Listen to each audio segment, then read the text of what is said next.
I'm just gonna double check that slide before. We are live, if you didn't know. Okay, cool. Yeah, I'm seeing that. Okay. I wasn't sure if you knew or not.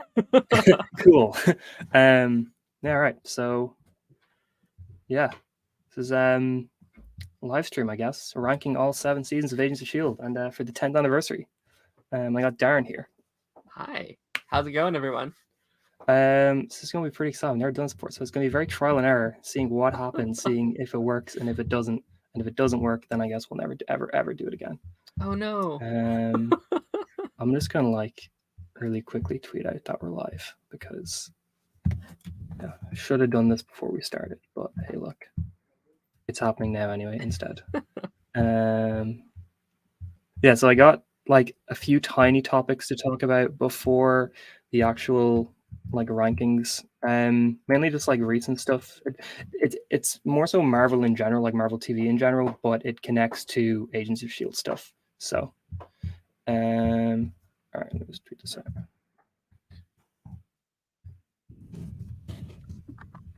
We are live. That's been tweeted. So yeah, how are you, Daren? How you doing? I am good. I'm so happy to be here. It feels like it's been such a long time coming. Like we planned so many things to do over here. We planned so many things to do over on my channel. I'm constantly having you over there. I always feel bad. Like at least every couple of months, I'm like, hey, do you want to do a thing? No, it's great. I love it. So I'm very happy to get to come over here and talk about both some of both of our favorite shows. I've just fallen in love with the show within the last year or so. So I'm super happy to come back. I love talking about Arrowverse and Agents of S.H.I.E.L.D. and Marvel in general with you. Like, it's really fun.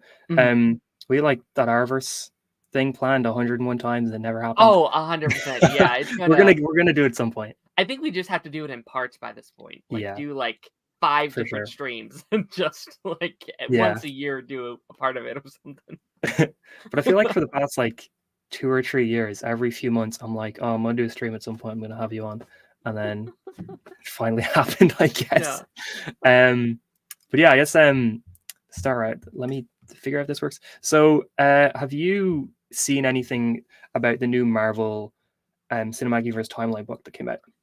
I definitely have seen a lot of it, and like there's been a lot of like I do my show and it's always a thing each week with like, okay, which topics do I want to put in each week? And like for the last couple of weeks there's been a lot of like bits from that book where it's like, okay, this is big news. It's like, okay, so like the Marvel stuff the TV isn't canon, and then there's the stuff where it's like Scarlet Witch is officially dead in the MCU, and they're always like they're going to reboot the MCU. There's all these tidbits, and it's like, which should I actually talk about? There's been a lot. I feel like I almost need to buy the book and do a whole thing just talking about all the updates. Like, it's a lot. I actually got the book. I pre-ordered it when it first when it was first announced, or whatever, because like that looks really cool. And I completely forgot I did order it, and that just arrived on Thursday, and I was like, oh yeah, I forgot I got that. But it's on my shelf. I should actually like brought it over here. But the big thing from it is kind of the Kevin Feige part that's at the beginning of the book that everybody's talking about, where he's like, on the multiverse note, we recognize that there are stories, movies, and series that are canonical to Marvel, but were created by different storytellers during different periods of Marvel's history. The timeline presented in this book is specific to the MCU's sacred timeline, True Phase 4, but as we move forward and dive deeper into the multiverse saga, you never know when timelines may just crash or converge. And everybody's taken this to mean that like any of the pre-Disney Plus shows, like Agents of S.H.I.E.L.D., the Netflix stuff, Runaways, Cloak and Dagger, all this sort of stuff just aren't canon because they're not in the book. And if they were canon, they would be in the book. I don't know how I feel about it. I mean, like I've talked about Agents of S.H.I.E.L.D. being canon for I feel like every other week for the past 7 years. So it's kind of hard to like wrap my head around this. But what do you think about this? Do you think that this is definitive and that it's just they're not canon or they're not involved anymore? Like this has been such a battle for so many years. Again, every couple months we're talking about it's not canon, but it actually might be canon. And there was the other statement that came out where like he's like anything that wasn't made like by the studio, by Marvel Studios itself, is off on a different branch. And honestly, again, we've talked about it so much. I'm going to honestly take that as the like my mindset going forward. And honestly, again, we've been wanting Shield canon, we've been wanting Daredevil canon, we've been wanting all these shows canon for so long. I'm at a point, honestly, I'm okay with it, right? Okay.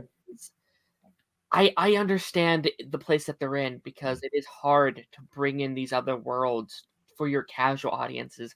We're already at a point with the MCU where we're 20 years in or so, and it's hard for people, the like new audiences, to come in and be like, wait, what does that mean? Like we're currently even talking about like doing a soft reboot for the main MCU. Yeah.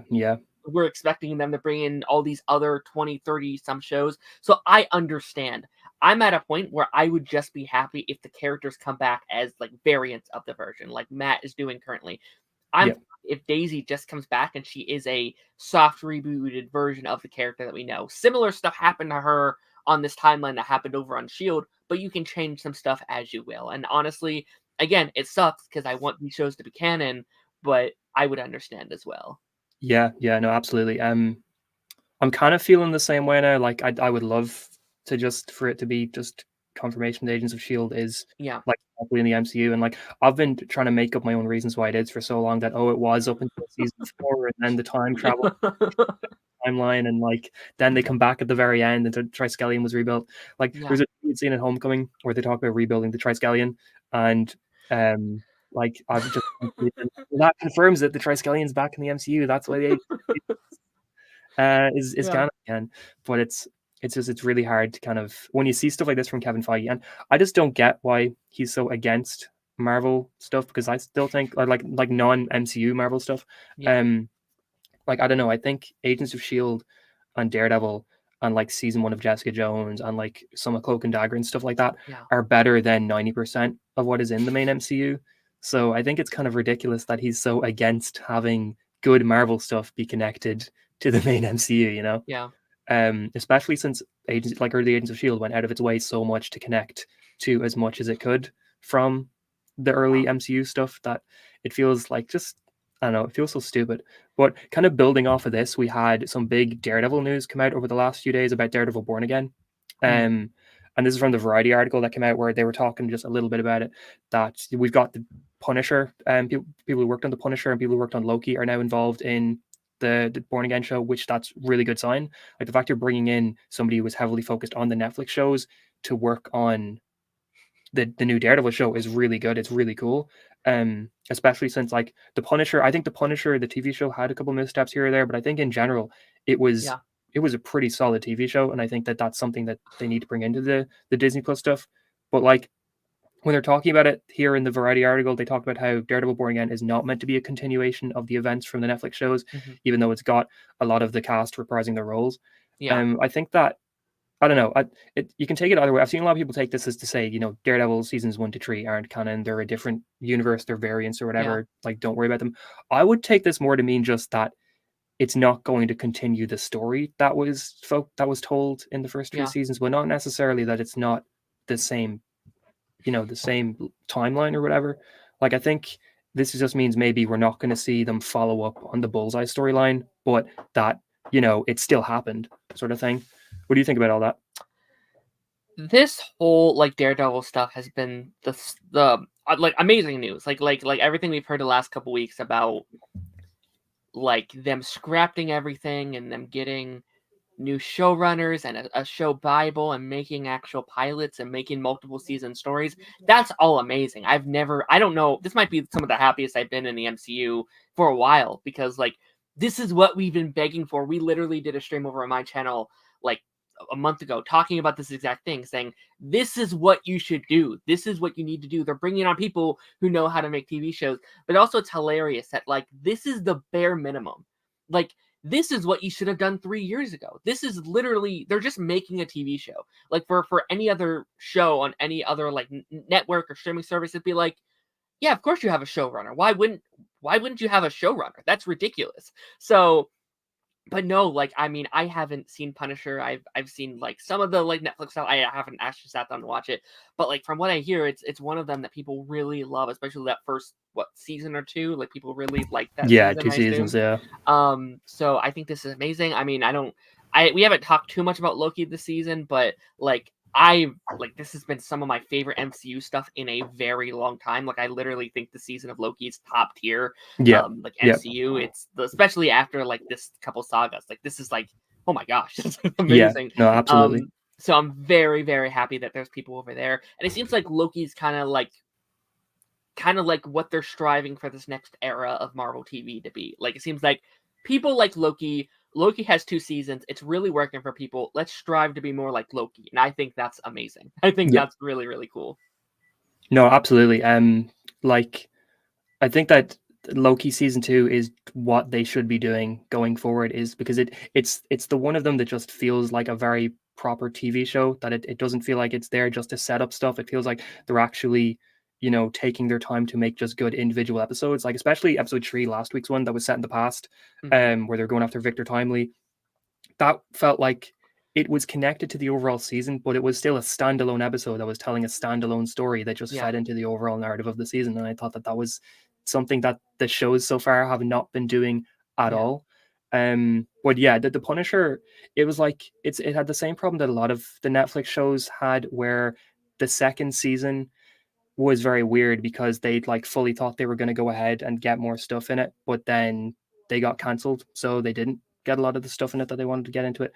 Like without spoiling it, if you were excited for seeing Punisher stuff in the Punisher show, season 2's final will make you really angry, because they finally do some of the stuff they're building up to in like the final 5 minutes of the show, and then it's like, oh, it's cancelled, sorry. I think Jessica Jones and Daredevil were the only 2 of the Netflix shows that you can watch and go, oh, they actually have an ending. That, sure, they're teasing other stuff if they ended up coming back, but in general, they were like, they're solid shows that have an ending, whereas Iron Fist, Luke Cage, and Punisher all had cliffhangers, or all had them end in ways that you're like, oh, that would have been great if we'd gotten 1 more season, or if we'd gotten like 5 more episodes to wrap this up. Yeah. But it was a good show. I think I liked season 1 a decent bit more than season 2. I think I had a lot of issues with season 2, mainly that they kind of were dialing back a lot of the Punisher stuff, and we're kind of just focusing on other characters. But season 1 was really cool.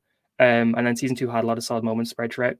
But it's a good show. I think that just bringing in people who worked on that and worked on the Netflix shows in general is a really good idea, because that's exactly what the Disney Plus shows need. And it seems like they're taking proper feedback, whether it's the strikes that made them take this feedback in, or whether they've just seen the writing on the walls with how Secret Invasion performed and are now like, okay, we actually have to make a TV show, But yeah, that's kind of why I want to talk about that. Like, so you are kind of feeling like Agents of S.H.I.E.L.D. is now officially its side variant timeline and not the official MCU timeline. I think I like, as of this moment, I think we kind of have to go in with that mindset. And it's weird because I think Agents of S.H.I.E.L.D., out of all of the shows, out of like Daredevil, out of Runaways, it's the one that should be canon. It is literally a spin-off of the Avengers. It literally spent its first 3 seasons trying to connect it, making the overall MCU, in my opinion, better, because it is like it's expanding on all these movies that we already loved, but now they're making like, oh my gosh, there's so much even more content. So it should be the one that should be canon. They should have been brought into the movies. The fact that they weren't in some way into the movies, if they like literally like Endgame could have been, just like throw Daisy in there and it would like it's fine. Like, it's so crazy to me that it's the one that's not canon anymore. But I do think it is, and again, like, you can't expect modern audiences to watch 7 seasons of Agents of S.H.I.E.L.D. to like understand a movie that's going to come out, right? So like, I get to that extent as well. So it is what it is. I feel like it's been on the way for a while. Like, Hawkeye did the like Mockingbird thing. We're like, now wait a minute, it could still be Mockingbird if they switch this and they do that was me saying that. Yeah, I was one of the guys saying that. Where I was like, all right, well, maybe we don't know for sure. Yeah. It's like that. I feel like that's been me for the past, I don't know, Agent of started 10 years ago. That's been me for the past 8 years, since like season 3 started being a little less connected. And they did the Civil War thing, but like less connected in season 1 and 2. And since then, every time the main Marvel movies have done the tiniest thing that makes Agents of S.H.I.E.L.D. not be canon, I'm like, well, we don't know for sure. Maybe we'll see. But no, I completely agree. Like, Winter Soldier is my favorite MCU film. And I honestly do not think it would be my favorite MCU film without the fact that Agents of S.H.I.E.L.D. builds on the background of it so much, like with the Hydra Uprising and all that. Like I don't think the Hydra Uprising is nearly as interesting without the stuff that Agents of S.H.I.E.L.D. season 1 does to kind of make it that interesting and like show how S.H.I.E.L.D. kept trying to rebuild and kept falling again in the aftermath of it, sort of thing. Like seeing Coulson's team go after all of the different versions of Hydra in season 2 and how it connects to Age of Ultron, how it connects to Winter Soldier is some of the coolest stuff in the MCU. And I think to get rid of that is just shooting yourself in the foot from a storytelling perspective. Like you're really limiting yourself, because if you don't have Agents of S.H.I.E.L.D. to build off the Hydra and the S.H.I.E.L.D. fall and all that, then Winter Soldier and Age of Ultron kind of aren't as interesting, because you don't have it. It feels like in the MCU, a lot of that stuff is just brushed over. It feels like you've got the fall of S.H.I.E.L.D., and then you're already dealing with Hydra being defeated in Age of Ultron. You don't know how that happened. You don't know what actually happened and how that happened. And you don't really see any S.H.I.E.L.D. or anything like S.H.I.E.L.D. rise up again until Sword in WandaVision. And it's like, it's not nearly as interesting, because you're kind of losing a lot of that sort of stuff, and you're losing a lot of the cool background details. Like, sure, you could still say that a lot of the Agents of S.H.I.E.L.D. stuff happened in the background, but at that point, why not just fully canonize it and fully be like, yes, this stuff happened in the background? Because I don't feel like outside of the time travel stuff in seasons 5 and 6, and even then you can kind of explain that, but outside of that stuff, I don't feel like Agents of S.H.I.E.L.D. ever does something that completely contradicts the MCU. Like, I feel like you always have an explanation there for why that thing happened. So I don't know. But yeah, that's kind of just the topics I want to talk about beforehand. Do you have anything else to say about any of that? Or I mean, I think like the only things I've ever said was like they could at one point want to use like a Mockingbird, or they could want to use a Ghost Rider. But again, both of those could easily be mantle characters as well. Like you could bring in a new Ghost Rider without ever referencing our Ghost Rider from S.H.I.E.L.D. No, absolutely. They could both just exist. Mockingbird, of course, could just exist. Like say that she was the first and then Bobby's the second, or Bobby's the first and she's, you could totally just do that, and you don't even have to really explain it. It's just there. So I don't know. No, absolutely. I'm sure there was even going to be that Ghost Rider show at some point with Gabriel Luna back as Robbie Reyes. So I really wonder what would have happened if that had went ahead. Because it felt like at that point, like I remember when that got announced, and we were still in that weird era of is Agents of S.H.I.E.L.D. All right, because that would have been, I think that was like between seasons 5 and 6 when that got announced. So it was still in between that weird era where Agents of S.H.I.E.L.D. season 5 didn't show anything about the snap. So it was like, how do we deal with this? And then they were like, oh, a Ghost Rider show is coming out with the same guy from Agents of S.H.I.E.L.D. on Hulu. Like, it's not even an ABC show, it's on Hulu. Like, that's a big deal. But then nothing ever came of that. It's kind of annoying that got cancelled before it even came out, but Hellstrom still got it one season. So and that was also a weird era too, where they were slowly canceling all the like Netflix shows. So I would imagine that they would have got one season in, and then they would have been like, it's gone now. Which I don't know what's worse, not getting it all, or getting like falling in love with the show and then it leaving. Like that's tough as well. So I think I would have liked to have seen the one season of it, just see what they do. But it is weird that both DC and Marvel went through that same era of just out of nowhere, all your favorite shows are getting canceled. I know. It's sad times. But so you want to rank these shows then, or these seasons? Let's do it. Let's do it, man. So I'm gonna do it. So I was over on Daren's channel about a month and a half ago. I think it was like late August or something, wasn't it? To rank the Disney Plus shows, and he had a really smart way of doing it. Whereas instead of doing like, each of us go 7, 6, 5, 4, 3, 2, 1. Like that would be fine if we were like talking about different movies or something like that. But since we're talking about the exact same seasons, it's probably smarter to go just talk about each season individually and where we each put it on our ranking together, than do like each season separately. By like, I don't know, I explained that terribly, but hopefully that made sense. I'm just gonna get like a random number generator so that like we don't know what season we're picking. Okay, cool. Until we're picking it. Okay, 2, 1, 7. Okay, all right. Okay, so we're starting off with season 7. So Daren, where do you put that on your ranking of all 7 seasons? So season 7, man, this is I feel like this is a hot take. Season 7 is one of my favorite seasons of S.H.I.E.L.D. I loved season 7, and I do think a part of that is because it was the only season I watched live week to week. I had fully got caught up after season 6, and it was like, okay, I'm gonna watch this season live, knowing it's the final season. I think that season 7 is just something really, really special. I think to me, and this might be a weird thing, you might totally disagree, I think this is my favorite vibe of any season of Yeah, S.H.I.E.L.D. I Like, get that. I think it has, like, the cast, the way the cast is put together, the way the formula goes through, it's a very time travel-y type season. I love how each episode is its own kind of feel, its own separate genre. Each episode has, like, a new intro, which was so fun to see what the intro was for each week. That was great. One of my favorite MCU characters now is Sosa. I think he's so good. I think he's so much fun. From season 6 to season 7, where we do lose Coulson, and then we get him back in season 7, I never, like, there is such a appreciation for Coulson that I never had before. It's like in season, like the first 5 seasons, he's great, he's amazing, he's a stellar character. Season 6, I don't even notice how much I love Coulson until he's gone, and then he's back, and then it's like, this feels right. This feels really, really good. I love how Enoch is officially a part of the team this season. Like, he's part of our group. Same with Deke. He is like, this is the season where, in my opinion, he becomes a part of the team. Like, in the past, it's like, oh, he's there, he's kind of like not on the team, but we have to kind of carry him around. This season, he is a member of our team. He is Agent Deke, and I think that's really, really cool. I think I just think the cast this season really works. Now, again, I do have issues with, there are some stuff in the season that I do think drags it down from being my second or first favorite season. I think the May stuff this season's kind of weird. The Sussio type thing where it's like, I can feel your emotions, and sometimes it leads to some really good moments and some really good things. But overall, I think it's a weird arc for her final season. Obviously, I know you're going to mention it. Fitz is not in a lot of the season, and you feel that you're like, oh, I wish he was here. Like this is a show, and you might disagree, you might not.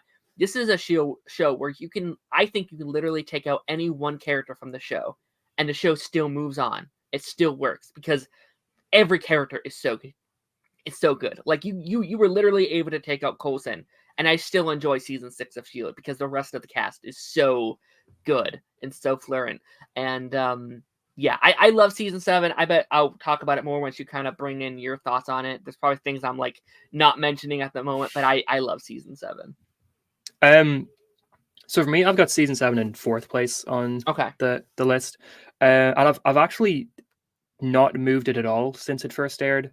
And it's weird because I have it in 4th place and I've always had it in 4th place, but I feel a little bit conflicted about it being in 4th place because it just, for me, there's a lot of things about the season that I do wish were a little bit better. Like, I really, really, really love the season. I think a lot of it's really good. I love the change in intros, and you're dead right that you take out any one character and the show still works great. Like, that's how good of an ensemble this show has, that you really can just take out one person, and sure, you might miss that character, but everything else still works perfectly. I mean, the show kind of has already done that a few times. Like, we didn't have Mac or Deke or Elena for loads of the seasons. We didn't really have proper Coulson at all in season 6. Like, we miss Fitz, I think, from season 3 onwards, or no, season 4 onwards. We miss Fitz at various points for a lot of the seasons. Like, he's not really there for the first few episodes of season 5. He's not really there for the first few episodes of season 6. Well, he is, but he's away from the rest of the cast. And then in season 7, he's just gone for most of it. Like, you've already done it a fair bit where characters are missing, and the show does a really good job at dealing with those characters not being around. I also just love the Sousa stuff. I think that tying it back into Agent Carter and bringing that back was a really smart choice, because Agent Carter was it was a solid show. I didn't love it, but I was really happy that it got a wrap up here, and it did. And I also just, despite the fact that at this point the MCU was doing everything it could to pretend like Agents of S.H.I.E.L.D. didn't exist, the show was still doing its best to tie into the main MCU by like having the Triskelion back, by having the early days of S.H.I.E.L.D., by having it tie into like early New York and stuff like that, by having Quantum Realm, the Quantum Realm as well. That was a great shot, and they were supposed to have the blip in it in a deleted scene, and they didn't get around to doing it. So I don't know, I think that it's a really solid season and it's really good. My problem with it just is personally that I think season 5 was a much better final season, that it's really, really, really hard for me to like, I don't know. I still really like season 7. I'm still really glad we got it. I wouldn't take away season 6 or 7 for anything. But to me, it's like season 5 already brought back so many things and so many plot threads, and wrap them up, that it did so in such a great way. Like the final of season 5 is my favorite episode of the entire show, and I think it feels like as good a final as you can have, where it feels like it's giving the adventure continues sort of vibe, but a lot of the characters are in new places or different places. Whereas season 7, it still has a really good ending, but it hits on a different way. Like, I don't know, I find the season 5 ending a little bit more emotional, and it hits me a little bit harder. Whereas the season 7 ending is, I don't know how I feel about it. I still really like it, but I'm just not sure how exactly I feel about it. And I think just in terms of what was brought back in season 5, it was really hard for season 7 to match that. Like, it didn't feel like season 7 brought back too many elements from the show's past. In the later episodes, it did, like, it brought back Afterlife, Daisy's mom, all that sort of stuff. But in the first half of the season, it didn't really feel like it was as much a final season, and it was more just, let's see how many time periods and eras we could revisit. It felt kind of like a Legends of Tomorrow season, and it's very Legends of Doctor Who. Yeah, for sure. And I really liked it. I think it was cool that it branched out and it did a new genre, because it had already kind of been changing genres a fair bit. But for me, I think I probably would have preferred something that was a little bit more celebratory of the entire show's past, because it's definitely celebratory of S.H.I.E.L.'s past and of like S.H.I.E.L.D. as an organization. But in terms of the show itself, it doesn't feel like it revisits too much, or it brings back too much, or it deals with too much until like the final 3 or 4 episodes. But that's not a bad thing either. Like, shows don't need to be digging back into their past for their final season. I think Arrow just spoiled me, where every episode was like this huge, like, how many characters are you going to get back sort of thing. But like, I don't know. I just, in my head, I was always thinking, ooh, it would be cool to see Ward again. It'd be cool to see Mace again. It'd be cool to see Lincoln again. It'd be cool to see all these characters at some point. And the show never really did that. But understandably so. Like, this is pretty much part 2 of a 2-part season. Like, season 6 and season 7 together are one whole season pretty much. So yeah, but I think the Fitz thing as well kind of bumped me the wrong way, where I was like, you have delayed filming a little bit so that you can get Fitz in more of the episodes, because him not showing up until the very last few episodes was kind of annoying, especially as he's my favorite character in the show. But the season still has so much good going for it. Like, the vibe of the season is great. Like, it's not too serious, but it's not too I don't know. It's serious when it needs to be, but it doesn't feel like the carefree early season 1 vibe as well. Like, it's this nice little middle ground between the seriousness that season 4 and season 5 has, but still kind of a little bit of goofiness to it that season 1 had, and that season 1 worked on so well. Like, honestly, I think a good way to describe the season is like the best parts of season 1 and a lot of the really good parts from seasons 4 and 5, and you put them together, and you've got what season 7 is, because season 1 and season 4 are completely different shows, but you take elements from both seasons and you put them together, you've pretty much got season 7. But yeah, no, I still really like it. There's a few things I would have liked to have changed, or would have liked them to have done better, or a little bit better. There are a few individual episodes, like the Mac and Deke episode. It's really fun. It's really cool. It's a cool, like, one-off. But at that point, we'd been waiting for Fitz for so long. We'd just finished a huge episode with a huge cliffhanger, and we were now doing this one-off goofy episode that I was like, it's fun, but does it have to happen now? Like, could we have done this last season or something? Could we have changed the circumstances of how it's happening and done a Mac and Deke episode last season?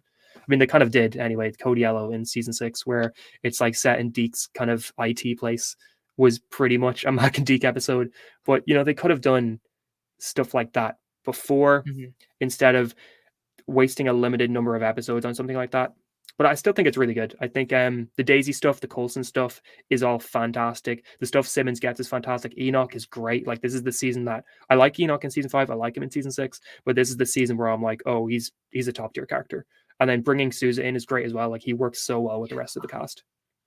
Yeah, there's a part of me, and again, I think it's a really, really good final season. I think they do almost everything I would have liked, like, outside of a few of the cameos. Like, it would have been really nice to get Ward, Bobby and Hunter getting thrown in there somehow would have been really, really cool. There's definitely, like, there's the impossible in me is like, I would have liked Nick Fury at the end to, like, say, like get with Daisy and be like, I was wrong about you. Like, that's something I always wanted. But like, there's a part of me that almost hates that it's the final season, because I do think that they do nail that tone perfectly. And I think this cast right here, outside of like Bobby and Hunter getting added, I think are the perfect, and Fitz, of course, but like, having Sousa part of the crew, like only having him part of the crew for one season hurts my soul, because he's so good and he fits the cast so well. I feel like Deke is like Deke at his best, in my opinion. Like he does become a full-fledged character. He is part of the team, and then he goes off on the other timeline, and it's like, okay, what does he do there? Yo-Yo, this is Yo-Yo's best season as well, in my opinion. Like, it feels like they finally nailed her. Maybe it's a me thing, because she's a character that I had a hard time, like, I don't know, like, I had no problem with her in any way, but it felt like until the season, I was like, okay, I finally like you. You're really good here. Even felt like Daisy still had, even though we've had her for 7 seasons, somehow it felt like she still had some growing to do. Like, it felt like that, like, there felt like there was a big jump between, like, the beginning of the season and the end of the season, because we start off the season with her making these choices that Coulson would not have made, that a team leader probably should not have made. And then by the end of the season, she is a team leader, and I do think that was a great ending for her. But it felt like maybe we needed another extra season to fully flesh out her leadership and getting to that point. Yeah. No, absolutely. I completely agree with all that. Like, I think it's definitely Yo-Yo's best season for sure. So I never had a problem with her, but she was definitely, I would say, my least favorite character in the main cast from seasons 3 or 4 onwards. Like, not a bad character in any way, just maybe it's because she came in so late, but it's like not as interesting to me as like Coulson or Mac or Daisy or Fitz or Simmons sort of thing. But I also think that proves how good the cast is. Like, if she's the weakest, like, if she's the weakest, she's still a very good character. Like, she's the weakest, and everyone else is just top tier. No, absolutely. Like, I think in terms of characters on the show I don't think there's anybody from beyond maybe season 1 that I don't like. I remember always finding Reyna kind of annoying, but other than Reyna, I think I enjoy pretty much every character that's introduced after season 1, you know. I've always had a thing against Lincoln. I've never been a big Lincoln guy. Yeah, I remember you saying that before. I don't hate Lincoln. I just don't care about him in a single way. Yeah. He's a character that redeemed himself for me towards the end of season 3. Like, I think without this end of season 3 stuff, Lincoln's not really that interesting of a character. Like, I think it's once the Hive stuff starts to happen and he's the one who's not actually the traitor amongst the Inhumans, that it's like, oh, Lincoln's actually kind of cool that he's probably working with the team. But yeah, in the early parts of season 3 and like late season 2, he's not really the greatest character. But yeah, so I've gotten 4th place. Where do you have season 7 again? 3. Okay, 3. Okay, so pretty close then. Pretty close. Yeah. All right, let's do the next season. Okay, so I'm gonna. All right. Ooh. So everybody's least favorite season right now. We got season 4. Dog shit. So, yeah, everybody hates it. Horrendous. Yeah. This is the season that turned a lot of people off the show, is what I hear. Oh yeah, 100%. The worst of the show. Terrible. I think we have this in the same spot. I think we do. Yeah. So where is it? Number 1. Yeah. Number 1 for me as well. Number 1. Best. Amazing. It's one of the few seasons of television that I would call a perfect season of TV. Perfect. Like, I think it's just I don't know. It's so hard to like describe how amazing this season of TV is. Like, it's not just some of the best of. I mean, I would say this is the best thing Marvel's ever done. But to me, it's not just the best thing Marvel's ever done. It's some of the best TV I've ever seen in my life. Like, it's just absolutely fantastic, and the way that they interweave all the 3 arcs together to make a perfect final 2 episodes that just combine everything it's amazing. Like, it's when you're doing your Marvel Disney Plus shows, these are the writers you should be picking from. You know, these are the writers and the showrunners and the directors you should be bringing over, because they clearly know how to make excellent TV that is able to do mini arcs and is able to do like self-contained 7-8 episode stuff, but also weaving it into something else and not having your episodes feel like they're just setting up other things, but to also have those episodes have individual really good stories. It's just amazing. So talk about the season a little bit. What do you think about it? No, I mean, I've been on record saying that season 4 of S.H.I.E.L.D. is better than the entire MCU. I think it's literally, and I get dogged on for saying that a bit, but it really, you are right. It is a perfect season. It very well could be the best season of television I've ever seen. It could be very well at the top of my list. I don't know. I would have to go through all the shows I've seen. But this is definitely at the very tippy top of my list. When I have said, like, I often like the 22 episode, 23 episode seasons. They don't often work. Obviously, we've seen a lot of like CW shows. When I think of a season or a show that works well with that runtime, S.H.I.E.L.D. season 4 is what I think about, because again, they use every single episode to their advantage. Every single time. It's all just so unbelievably amazing. Like just the fact that we got Ghost Rider to begin with. Not only like a Ghost Rider, but he looks really good. Amazing. We fell in love with this version of the character. He was absolutely phenomenal. In fact, we haven't seen him since this season, right? I don't think he appeared past season 4. No, he was. They mentioned him a decent bit in season 6. I remember a lot of people thinking he was going to show up. Like, I remember a big theory towards the end of season 6 was like, oh, they're talking about how this Ghost Rider stuff connects to Sarge, that Ghost Rider is going to show up. We're going to have Robbie come back, and that never happens. Yeah, no, I mean, and this is also like, I hate being the guy that's like, well, just wait, just like, if you're not doing the show, just wait, just get to season 4, just get to season 3. Like that, I never like saying that because I know how annoying that sounds. Like, you have to get through that. But like, if you're not enjoying S.H.I.E.L.D., get to season 4. Just, you can get it, because this is the season that made me fall in love with the show. I love the first 3 seasons now, but when I first watched it, I was not vibing it as much as I the first watch, at least. I was a bit younger. I didn't have as good of a, like, just sit down and watch good TV, right? I was just, I don't know. But season 4, like, at least halfway through season 4, I was like, this is something special. This is something really, really good. And from that point onward, I was hooked. Like, get to season 4. If you're not liking S.H.I.E.L.D., just get to this point. You will not regret it. You really won't. Yeah, no, absolutely. Like, I think for season 4, it's kind of crazy how good it is, because they were like, they almost got cancelled after season 3, but they were like, can you believe? Oh, I can't even thinking about that. Like, can you imagine? But like, I remember end of season 3, it was like a thing where people were like, oh, it's on the bubble, it might not get renewed, it's very possible it won't get renewed. Season 4 was like next to level. It was like red alert everywhere. I remember when the episode that it ends with Coulson, like, on the live TV going, my name's Phil Coulson and I'm an agent of S.H.I.E.L.D., and he holds up his badge, like, towards the very end of the season. I remember that was like the worst possible week for it. Because I remember I took a video of that scene on Snapchat after it aired, and I was like, renew Agents of S.H.I.E.L.D., renew Agents of S.H.I.E.L.D., renew Agents of S.H.I.E.L.D. And I was like, I posted on Twitter or something like that, because I was like, this is the greatest TV ever. But it's like, the season was just, it was so close to getting cancelled, and the budget was so low for the season that I've got no idea how they were able to put out something so amazing with everything hanging above them, telling them that, you don't have the resources to make something this good. And then they go ahead and make this anyway, doing a better Secret Invasion story than Secret Invasion did with a Marvel budget. What did they say? 200 million was the Marvel budget for that. Agents of S.H.I.E.L.D. had, like, I don't know, a shoelace and a couple hammers, and we're like, we can do better. Like, it's crazy. It's so insane.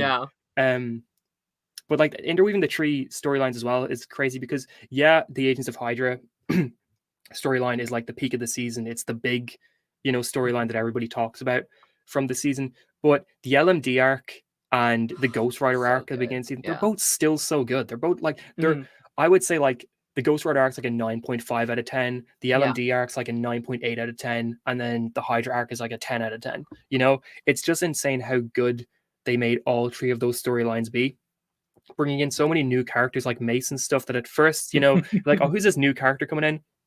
But it's Agents of S.H.I.E.L.D. Every time they bring in a new character, you can rest assured that you're going to like them. It's like, eventually you're going to actually, like, even if they're a villain, you're going to be like, oh, actually, now I think about it, Cora and Nathaniel Malik from season 7 might be the other 2 characters I don't like on the show.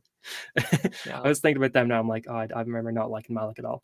But sorry, going back to season 4, like, they bring in a character like Mace and you don't like him at first, and then they'd start tying it in by being like, he's the new Captain America, he's the new director of S.H.I.E.L.D., and how they interweave all of it together is just fantastic. And Ada might be the best villain in anything Marvel for me. Like, Kingpin is so good, Kilgrave is so good, I love Ward. Ada, though, might be like the top, because just seeing her freak out in the last 2 episodes when she finally becomes a human, and it's so she's terrifying. Like, she's feeling all of her emotions for the first time, and she just starts freaking out when Fitz chooses Simmons over her, and she just can't contain herself, and she just starts losing it, and her powers start blowing up everything. It's just insane, like, how they take somebody who plays this, just like this LMD who's got no emotions, it makes her extremely threatening, then brings her in as Madam Hydra in the Hydra arc, where she's playing a different kind of evil but still very evil, still super threatening. Then bringing her in as somebody who's you can sympathize with because now she's gotten all of her emotions. She's like learning all of this for the first time. She's trying to be better, but she doesn't get her own way immediately, and then she becomes evil then, and it's like another different kind of threatening, but it's still amazing. It's like it's the way she plays it is just fantastic. And then bringing Ward back for the Hydra stuff was really cool. That's such a great twist. This is my second favorite season for Fitz. I think I like a different season with Fitz just a tiny bit more. But the Fitz stuff, and this is crazy. Like this is the season where you're like think of Fitz in the Hydra arc here and Fitz in early season 1, where he's like I'm bio, she's tech, on bio, like stuff, or I'm tech, she's bio. That like when he's like that, when he's like doing all that stuff with Simmons, and it's a completely different character, but it makes sense. Like it's natural. It feels so good. This might be my favorite season for Daisy. I think her as Quake in this season is fantastic. Mac is really good this season when he's just completely against LMDs and robots, and he's just constantly like, I don't trust them at all. May is fantastic in this season when she's trying to break out of the framework early on. It's really good. It's so good. The Mac stuff with Hope towards the end of the season with his daughter when he's inside the framework, and the Coulson stuff as well is just so good. It's like I don't know. It's just it's an unbelievable season of TV. Like I've got no idea how they made something so good. You're like, again, like I don't like dogging on the MCU. I love the MCU. I never like I'm the guy that's never, but like every MCU project that comes out, and it's like it's good. Yeah, it's good. Like I said, like you had mentioned the like Secret Invasion. Like it's good, but when you look at what these shows were doing, like when you see what they were doing on such a small budget, again, Secret Invasion, and like I understand that show had a lot of like COVID expenses and they had to pause filming, which upped the budget a lot. But like when you see what this show was doing, a storyline that they were doing that's 10 times as good as what Secret Invasion was able to do. It's like, what are you doing, Marvel? And I know we talked about this, and this is kind of getting off season 4 a bit, like, but we had talked about in our last one there, how good would have Secret Invasion have been if it was just a season of S.H.I.E.L.D.? Like, it would have been amazing. Like, they could have done it so well. Like, if Agents of S.H.I.E.L.D. was still going on right now, it's annoying because I feel like you've said this before as well, where it feels like you kind of need an Agents of S.H.I.E.L.D. style TV show in the MCU right now to fill in the background, to fill in the blanks, to show this team in the background working through all of the crazy events. Because it's like, think of all the crazy stuff that's been happening in the MCU in the last 6 or 7 films. And because of the way that the film's production goes, nothing's really addressing them. Like you've got the Celestial in the Eternals, like the way it's just sticking out of the planet now. I'm sure there's been a few kind of random little mentions here or there, like a little mention in She-Hulk or whatever. But think of how Agents of S.H.I.E.L.D. could deal with stuff like that if it was still airing now, how it could showcase the things happening in the background, how it could showcase how the world is still changing, like with all of the crazy stuff happening in the MCU. Yeah. I would have loved a like in between blip season for S.H.I.E.L.D. Like them having to take care of like the Avengers are gone, the world's falling apart. How do these like low level agents deal with that and the world falling apart? I think that could have been so good. That would have been amazing. I was kind of hoping at the time that season 6 was going to be that, and then we found out later on that they had no idea what was going to happen in Endgame, so they just had to kind of wing it. And then they did they made it a 1-year time jump, assuming that the blip would be fixed within a year, so that they wouldn't really have to deal with it. But then Endgame was like, it's been 5 years actually. So sorry, Agents of S.H.I.E.L.D., you're kind of in trouble now.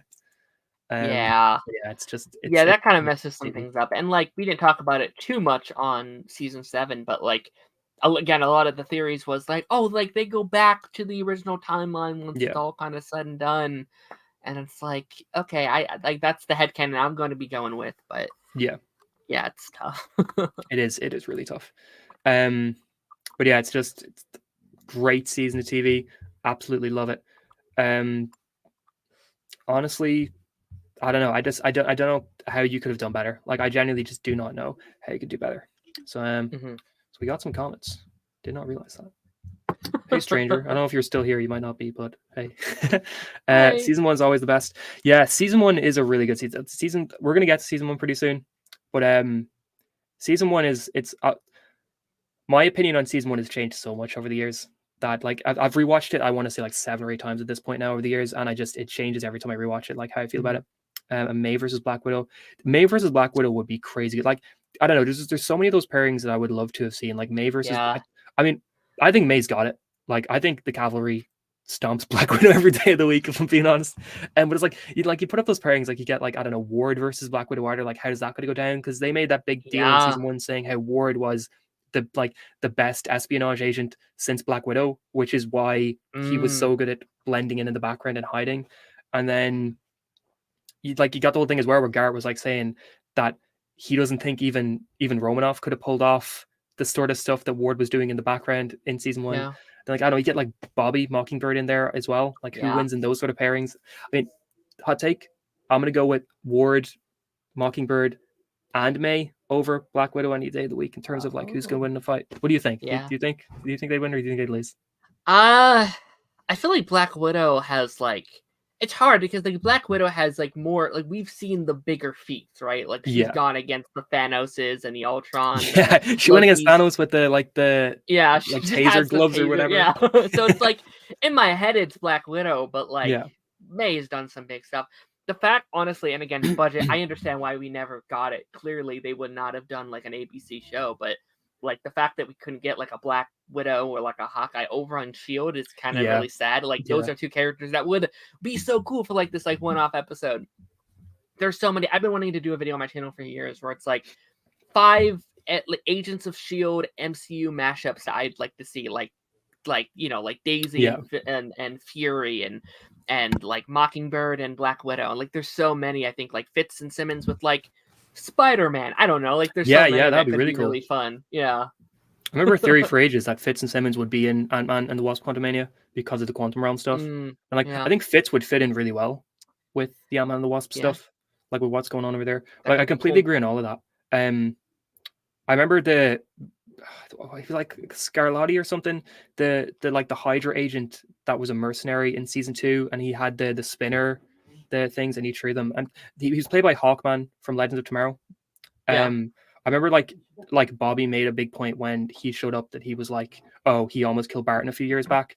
Like it'd be really cool to bring characters like Barton or Romanoff in and like just see how they would go against Coulson, or against, like, not against, but like, you know, how they would vibe with the new Coulson, how they would vibe with Ward, how they would vibe with Daisy, these characters. Because on top of that, like you brought Maria Hill into Agents of S.H.I.E.L.D. and in my opinion, Maria Hill's stuff in seasons 1 and 2 in Agents of S.H.I.E.L.D. is better than anything she has in the MCU.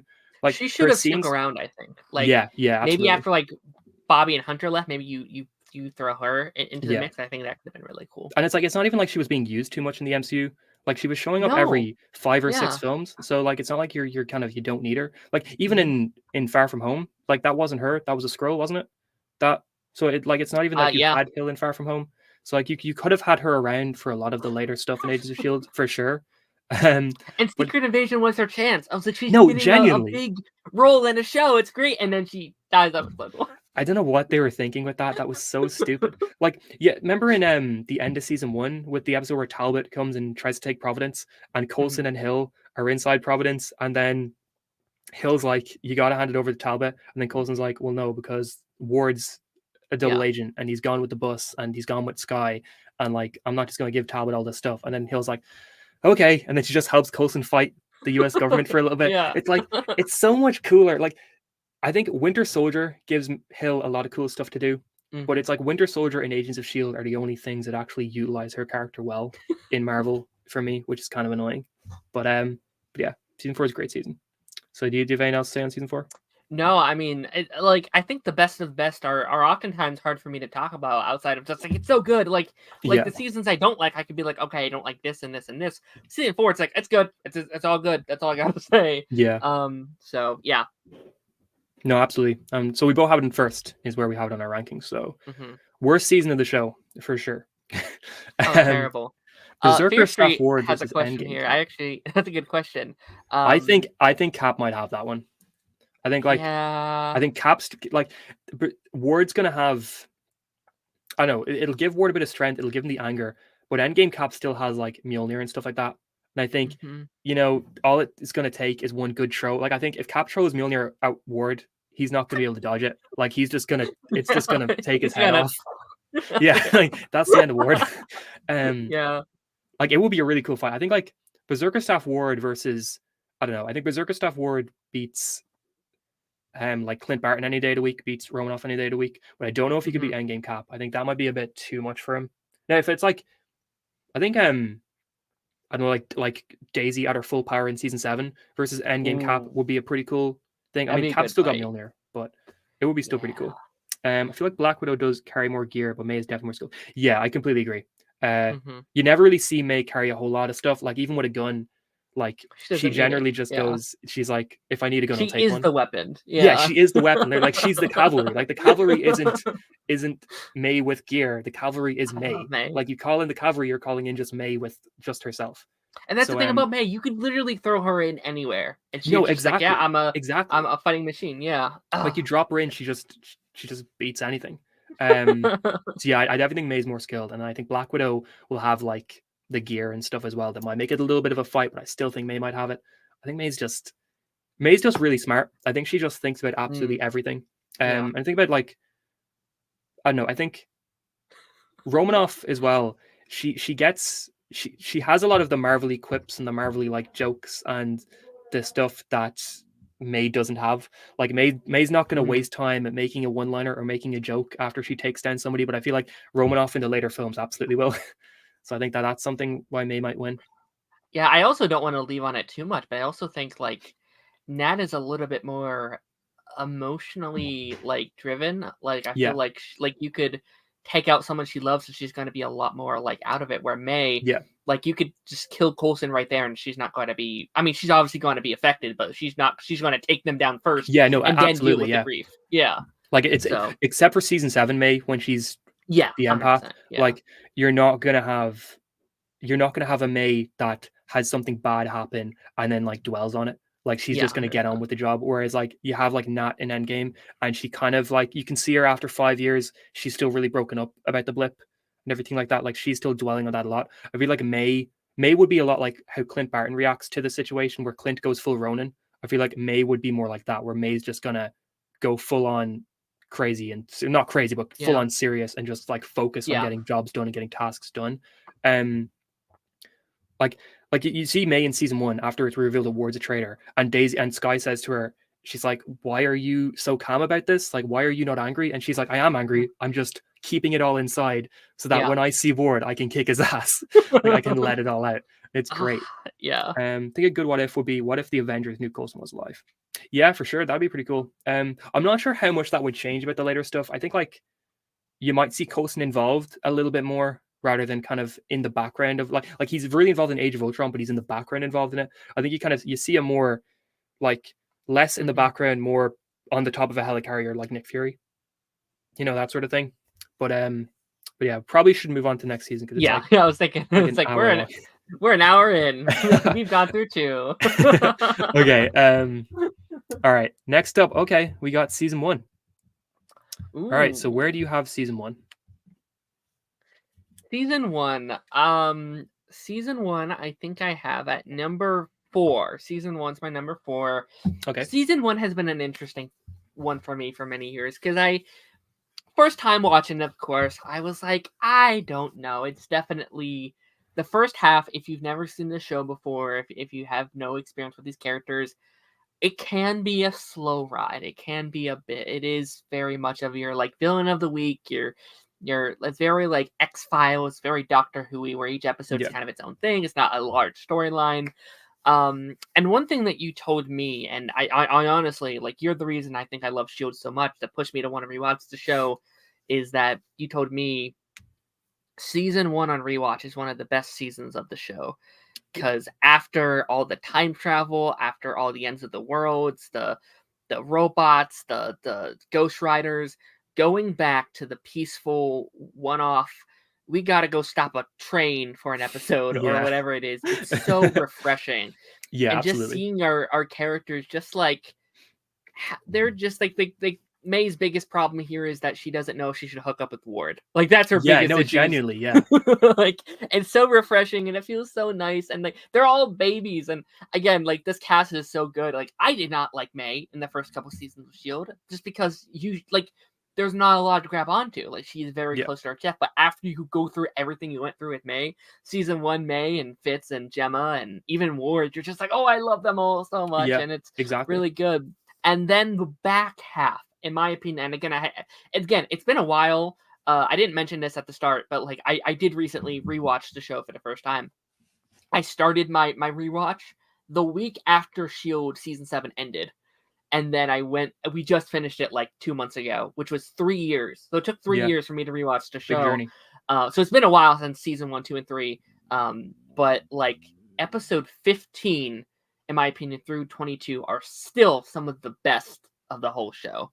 Not to say the first half isn't also good, because there are a lot of good episodes in the first half, but those gap of episodes, the 15 through 22, are the show at its best after everything with like Winter Soldier kind of comes out, after having Coulson have this like crisis of like, what has my whole life been leading to? What does all this mean? What is this? Like, it has to mean something. It has to hold weight. It has to. This is my whole identity. I love that scene. And it's so good. It's still one of the best things. And Ward is, I talked about this on my video a couple weeks ago. The twist in Ward is still probably one of my favorite TV twists of all time. Like, it's absolutely genius. What's your thoughts on season 1? Because I feel like you have even more love for it than I do.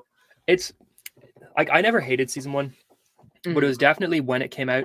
I remember originally, like I remember I was like 4 or 5 episodes behind because the show just wasn't really keeping my interest. And then Winter Soldier came out, and in my head I was like, damn, I wonder if the show actually addressed this, like if the show's going to deal with this, because it's a pretty big deal. It's very big. Like after Winter Soldier came out, I went and like I caught up that night. I think I watched episodes, I think 12 to 17 or something that night, and I was like, holy shit, they actually dealt with all of this. Like, this is insane. Like, this show is so cool now.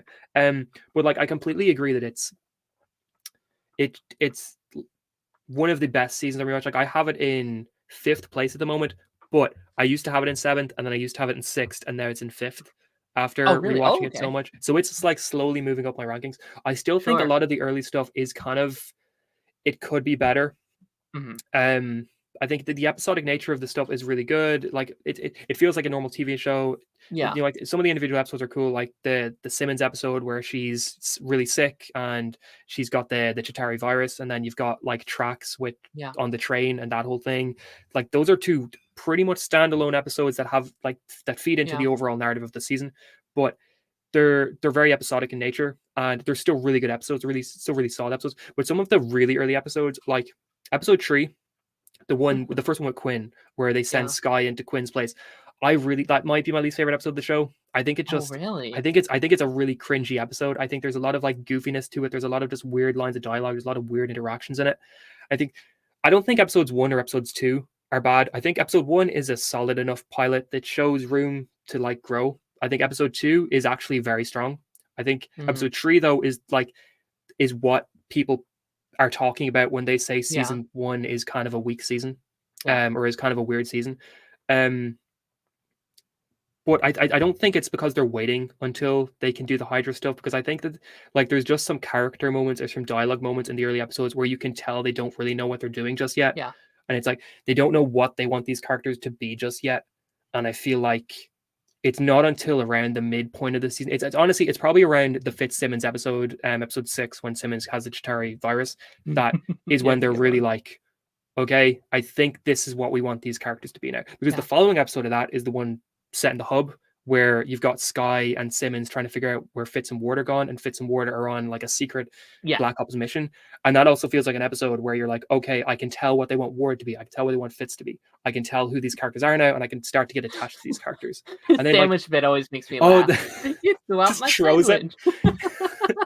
Like it's like the dogs are smelling that from 10 miles away or something like that. So I love like the little character moment after that as well, where Fitz goes back to the team and Simmons like, how was the sandwich? And she's like, did I put too much pastioli on it? And he's like, it was perfect. Like the fact that he didn't tell her Ward threw the sandwich away, the fact that he just says it was perfect is a nice little moment. But it's after that, then you've got like the Berserker staff episode, you've got like the Thor the Dark World tie-in, then you go straight into the Centipede stuff. So I think once you reach episode 6, the show finally starts to like know what it is, starts to build upon what it is, and starts to build up to the Hydra stuff. Because I think episode 15 is really cool. I love the scene where after Lorelai like has the collar put on her, Ward still fires the gun at May, and like sure, you're supposed to go, oh, it must have been happening simultaneously, but no, it's because Ward was free of the control, and he saw a way to take out May, and he tried to take it anyway, because he could like deny that it was him. He was like, no, it wasn't me, it was Lorelai. But it's like little foreshadowing of who he actually is. Episode 16 is also really good, but episodes 17, 18, 19, 20, 21, and 22, those are potentially peak. Yeah, they're some of the best episodes on the entire show still. And I think that's why this show or this season keeps going up and up a little bit higher for me, because those 6 episodes at the end of the season are just unbelievably amazing. Like once you reach episode 18, you're like, oh, so this is what the show is. And people keep saying you got to make it to season 2, you got to make it to season 3, you got to make it to season 4. Yeah, I think if you're not episode liking 15, the show, yeah, I think if you're not liking the show by like episode 17, 18, you're not gonna like I think if you're not getting anything from those later episodes of season 1, you're still probably not gonna vibe with the show in season 2 or season 3. Like I think you should know by then if this is a show that you want to invest time in. Let's go look at the comments here for a sec. Season 1 definitely feels simple, like it's episodic, like most season 1 shows like this. Yeah, and it definitely feels like they're kind of holding some of their cards back for later on. Like they're dropping hints about who Skye is. They're dropping hints about what's going on in the background of S.H.I.E.L.D., but like Coulson, not a lot of it is seen just yet, because they're trying season 1 is very character focused, where they're trying to get you invested in the characters before you get invested in the story. And I think that's a really good choice. I think a lot of shows should do that. The official timeline book is out, but could I still consider it? Sorry, what were you saying? Yeah, no, I mean, I just wanted to say how I think the first 14 or so are so crucial for the rest of the show. No, absolutely. Absolutely. Like, I don't want to keep dogging on like the like Disney Plus Marvel shows, but they are, and even the like Netflix shows don't get this, where you need that first season trial and error. So many shows don't get the first season trial and error thing now, where they have to, it's one season, or like they need that first several episodes to build up the characters, to build up who they are, to build up the status quo. And that is, I think, the like foundation of everything that comes forward. We talked about how good season 4 was. Season 4 would not have been as good if it didn't have, we didn't have this time right now to build who these guys are at their core. No, absolutely. Like that's a really good point that I didn't bring. Like I didn't think to bring up, that it's the characters. Like it genuinely, the characters are what makes the show so good. Like the stories aren't. Or, I mean, the stories are amazing too. But like, think of the budget in season 5 and season 4 when they're in the same locations all the time. Well, you don't care because you love these characters so much. I think, if you don't have the strong writing on these characters, the show is not going to be as good. And you're completely right that this is kind of where the Disney Plus shows stumble, where I think they're betting on the fact that we know a lot of these characters from the movies, that they don't need to really dig into their characters too much in the shows. But then you bring in new characters like, I don't know, like Kate Bishop, like She-Hulk, like Moon Knight, and you don't have the time to spend really getting to know and getting to fall in love with these characters, because the show is more focused on just telling a traditional Marvel movie story than something that's actually digging into the characters. So yeah, absolutely. Like that's a really good point, that a proper TV show doesn't work if you don't have amazing characters to carry it. And I think that's why I might like Loki so much, is because I feel like it's digging into Loki so much. Like Mobius and all the hunters and stuff like that, and like Ramona and Miss Minutes and Victor Timely and all that. They're so, and OB as well, the new character. Like they're so we just good. got him, and I love him. He's amazing. Like there's so much character to him. Like there's so much little like subtle writing things going on there that just make the character so interesting. I think it's why I love Falcon and the Winter Soldier as well, because I feel like that's the most interesting character focused of the Disney Plus shows, because you've got like John Walker, US agent, and they do a lot of cool character things with him, and then they build up a lot of with Sam as well. That I think, like Falcon and Winter Soldier and Loki, those are the two shows that do so much with the characters that remind me of Agents of S.H.I.E.L.D., and I wish that more of the Disney Plus shows would do that, but hopefully they will do that now that they're kind of changing how they go about everything.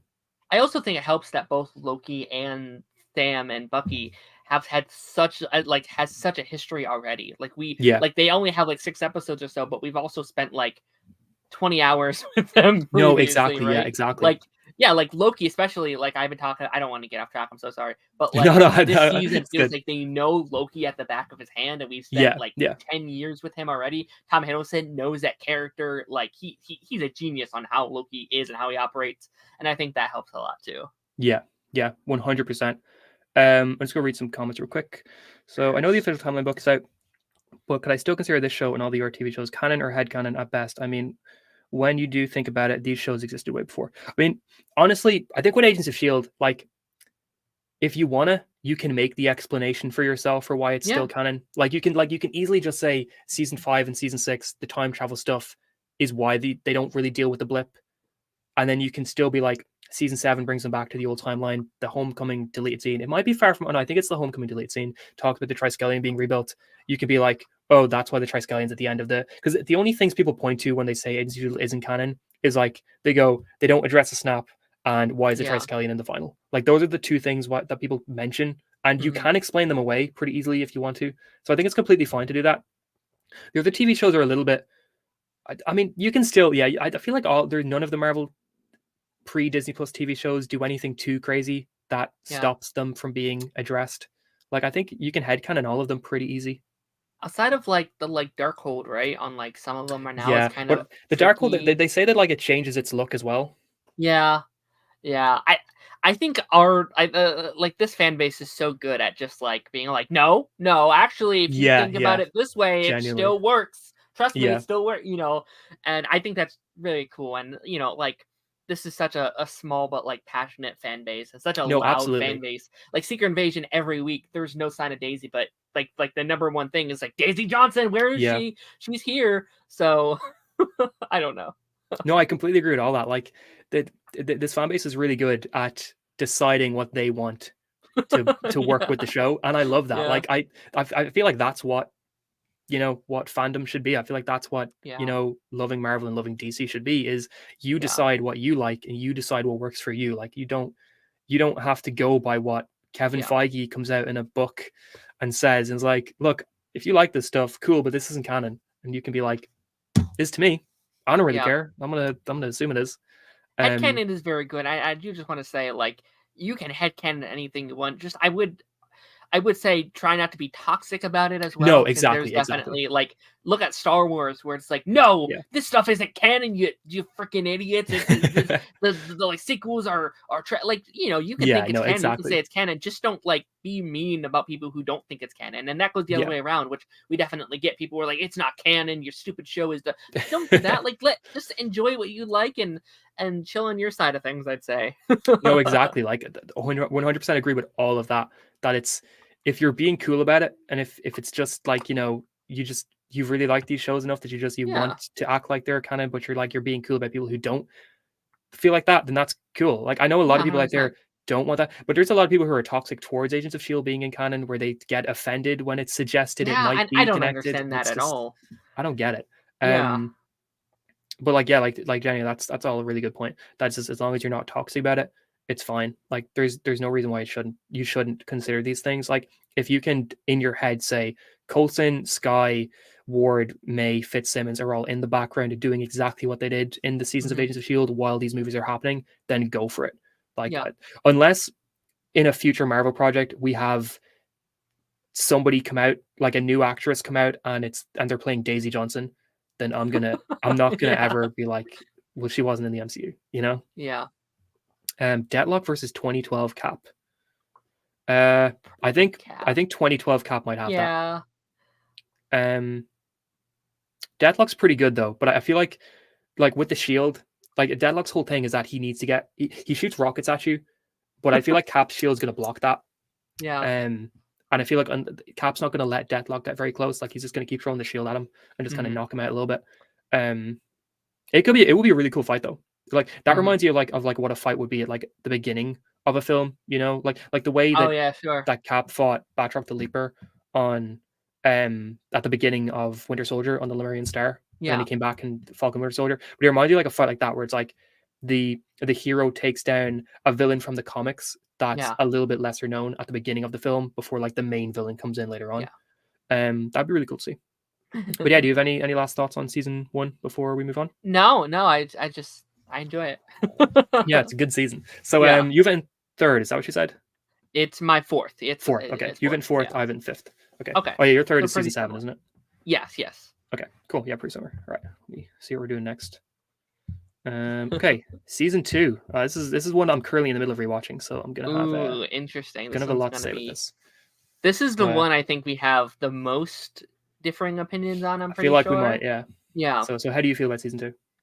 Season 2 is a weird one. I like season 2 again, and I should say, I didn't say this at the beginning. I love every season. This is a show where, like, for me, there is not a bad season on this show. It's crazy, but like genuinely, that's how I feel as well. Like no bad seasons. It's at my number 5.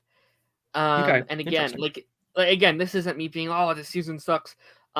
This is just because, like, I think overall, from start to finish, season 2 is probably better than season 1. Okay, but I think that, again, 15 through 22 are so good. I think those gap of episodes are better than all of season 2.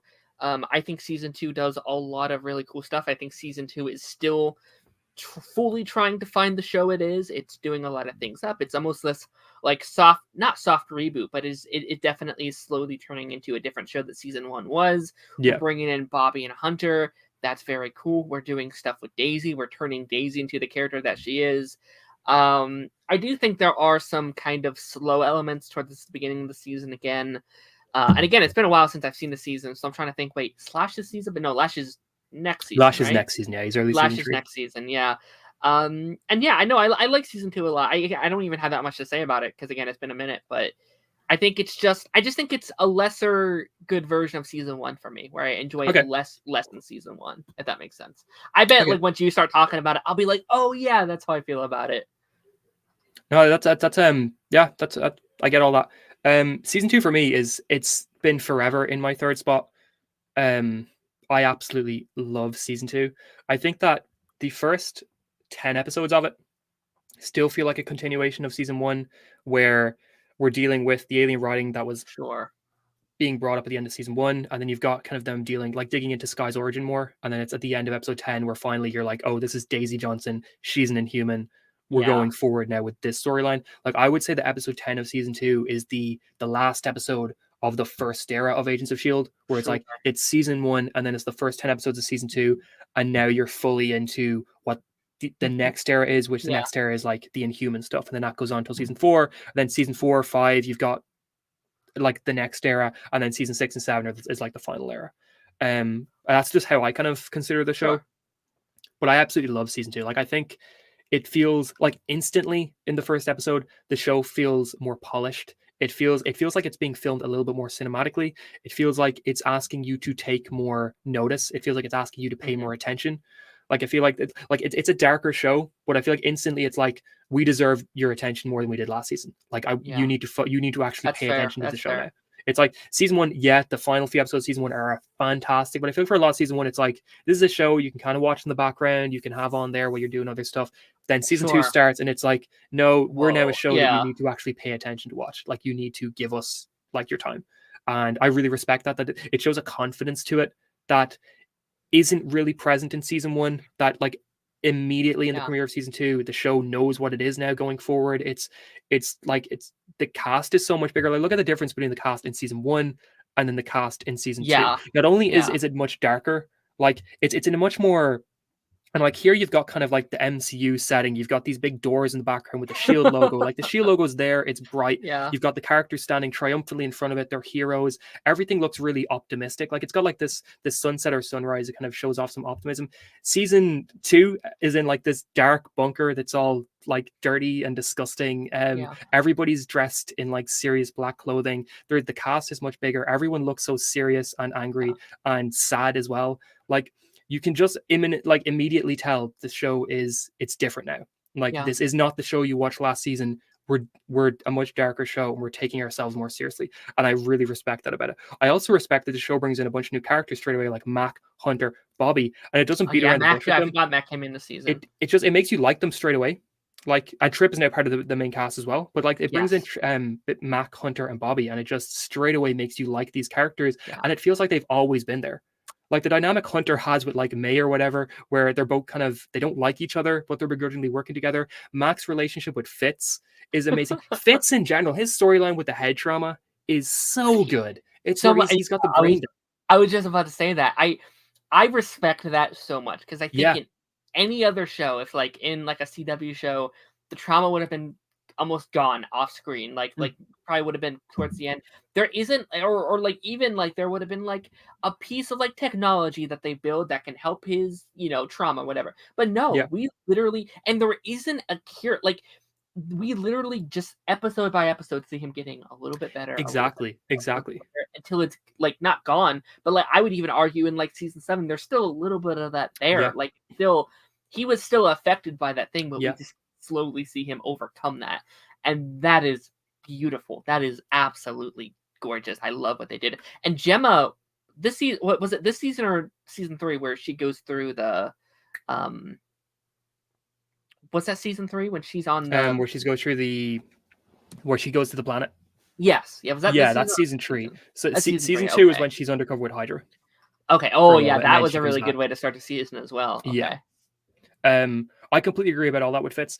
I think that it showed serious confidence. Like the show is now asking you to take it seriously. Like a less serious show would be like Fitz was in a coma. He wakes up in the premiere of season 2 because like they said that Fitz was in a coma for a while and then Simmons left while he was still in the coma. Or Simmons left for Hydra when Fitz had just come out of the coma and he's had like serious brain trauma, so he couldn't really speak or anything like that. And then that's when she left to go undercover. But a less serious show would have it that the season starts with him waking up from the coma and he's fine. Like they spend maybe an episode dealing with him dealing with it, but then going forward, he's fine. Like they don't deal with it again. Season 2 starts with him seriously messed up, where they have the reveal that he's talking to Simmons, but she's not there. Yes, that's and then they keep going on. And every episode, like his stammers are a little bit less. His ability to help out the team is a little bit more. He's able to use, like at the beginning of the season, he can only use one hand. By the mid-season, he's able to start to use 2.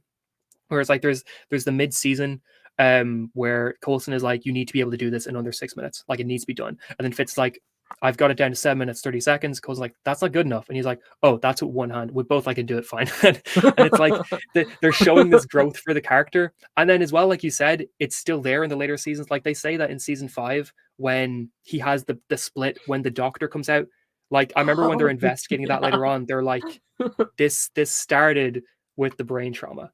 Like without that brain trauma in season 2, the doctor split probably wouldn't have happened. It's just that he went through the trauma in season 2, and then in season 4, when he went into the framework, it all sort of connected in his mind and made it into something worse. And I think it shows a strong sense of continuity with the show, where things are still important. Like things that happened seasons ago are still important now. Like things that happen to the characters aren't just brushed over. Like they affect these characters going forward for the rest of the show. And I know a lot of people aren't really too big fans of the real S.H.I.E.L.D. arc, where it's like revealed that Bobby and Hunter or not Bobby Hunter, Bobby and Mac are working with a fake S.H.I.E.L.D. and then they go after Coulson and Fitz and Hunter and all that. But I don't know, that stretch of episodes is so great. I love Ward in that stretch where he's begrudgingly working with the team because they need to find Skye because she's been taken to Afterlife, and they're going after the last bits of Hydra and how it connects into Agents of S.H.I.E.L.D. or how it connects into Age of Ultron. Like, I don't know. I think it's a great season of TV. I love it. Yeah. You are slowly getting me to be like, maybe it is better than season 1. But no, I think, again, like, I do think it is an overall better season. So maybe eventually we'll bump it up to where you have it. But, like, I don't know. Like, it is just that back half of last season of season 1 that's just like, oh, I honestly, I don't even, outside of maybe season 4, I don't think there's any points of episodes that beat that for me. Like, it is just a great, like, streak of episodes. I mean, I love a lot of individual episodes in season 2, but I don't think there's a stretch in season 2 that I would put above the stretch at the end of season 1. Oh yeah, it's like a really good couple of ones, and then it's like, okay, a couple slow ones. It's like, oh my gosh, this is good. Exactly. And a couple slow ones. Yeah, 100%. Yeah. Like I think like episode 7, episode 4, episode 10 in season 2 in the first half are like 5 out of 5 episodes, and I think some of the stuff when the real S.H.I.E.L.D. stuff is happening are also 5 out of 5s, but there's never a full stretch of episodes that is as just perfect TV as the end of season 1, you know? Yeah, 100%.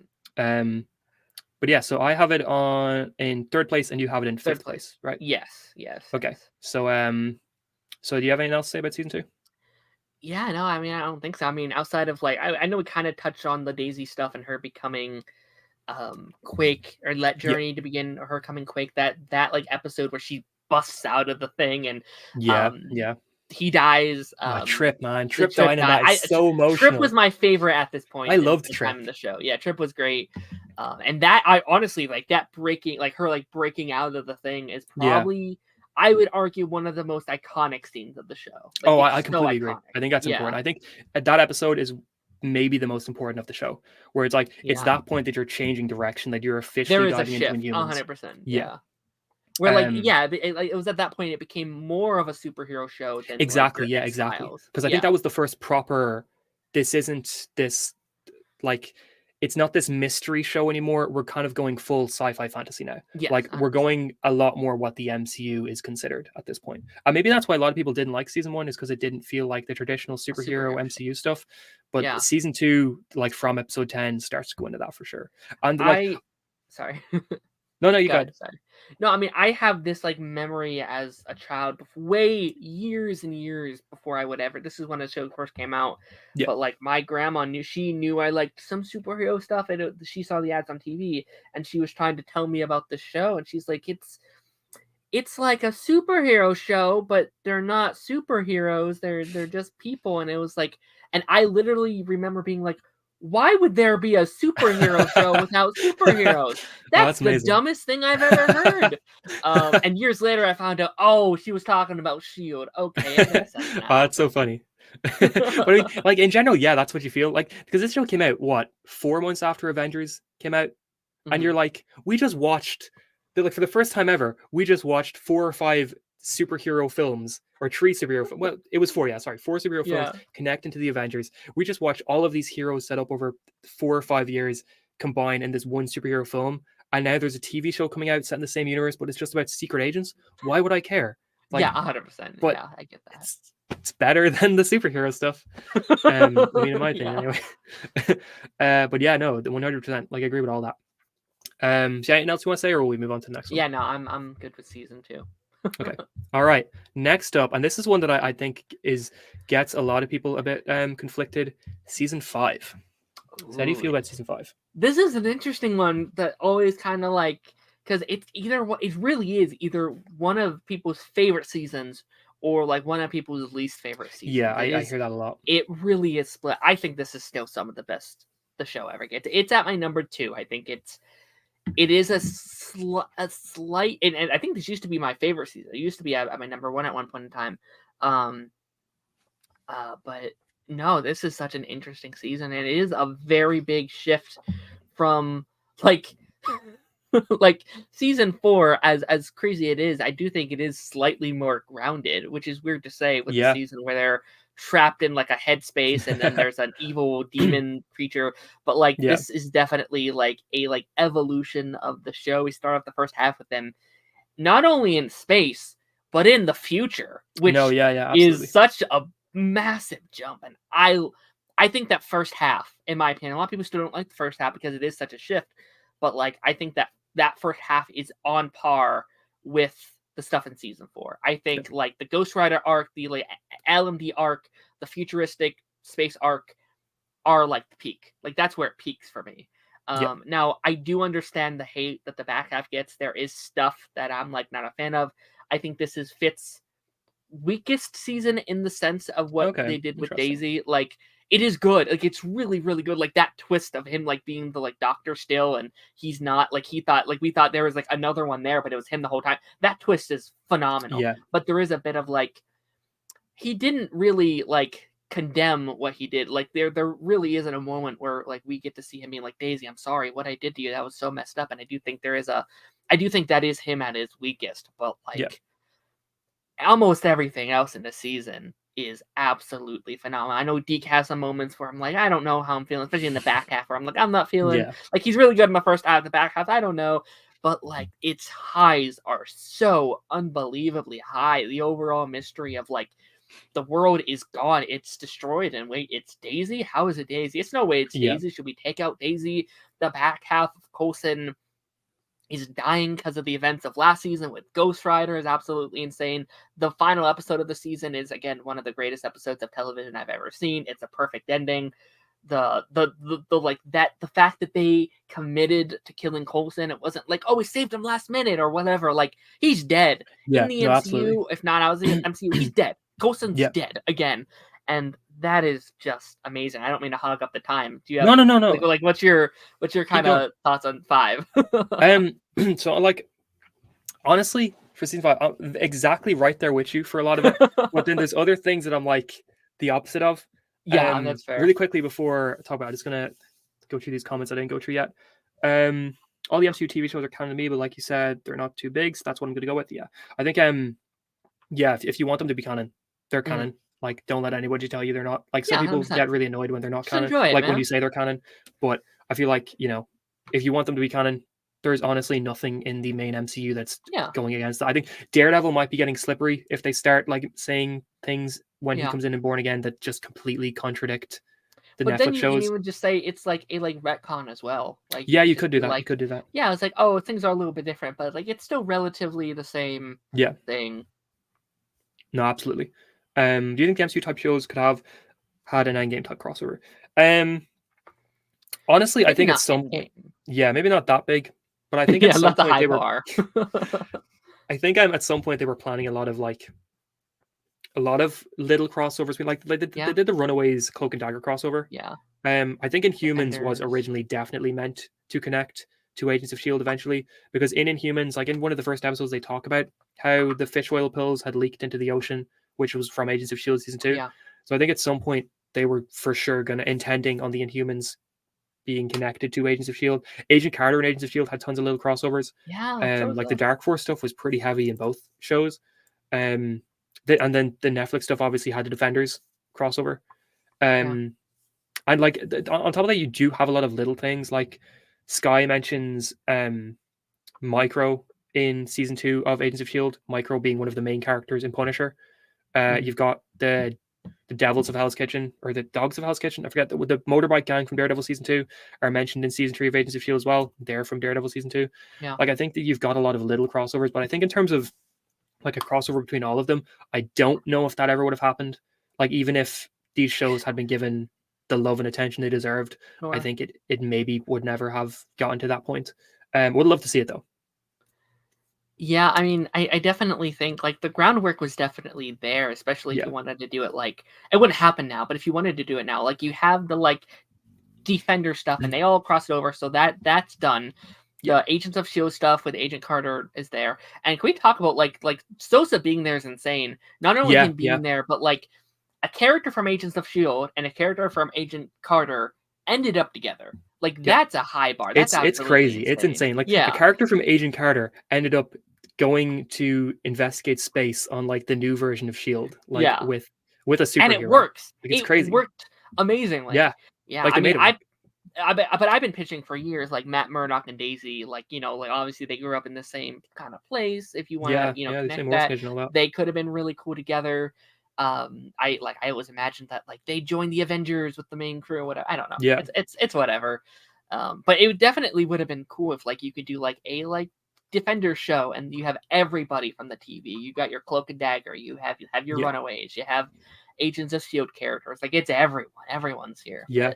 I mean, that completely reminds me as well. Like, Cloak and Dagger was pretty heavily tied to Luke Cage, because then they had the police officer from Luke Cage in the show, and then they also had somebody who worked at the precinct that somebody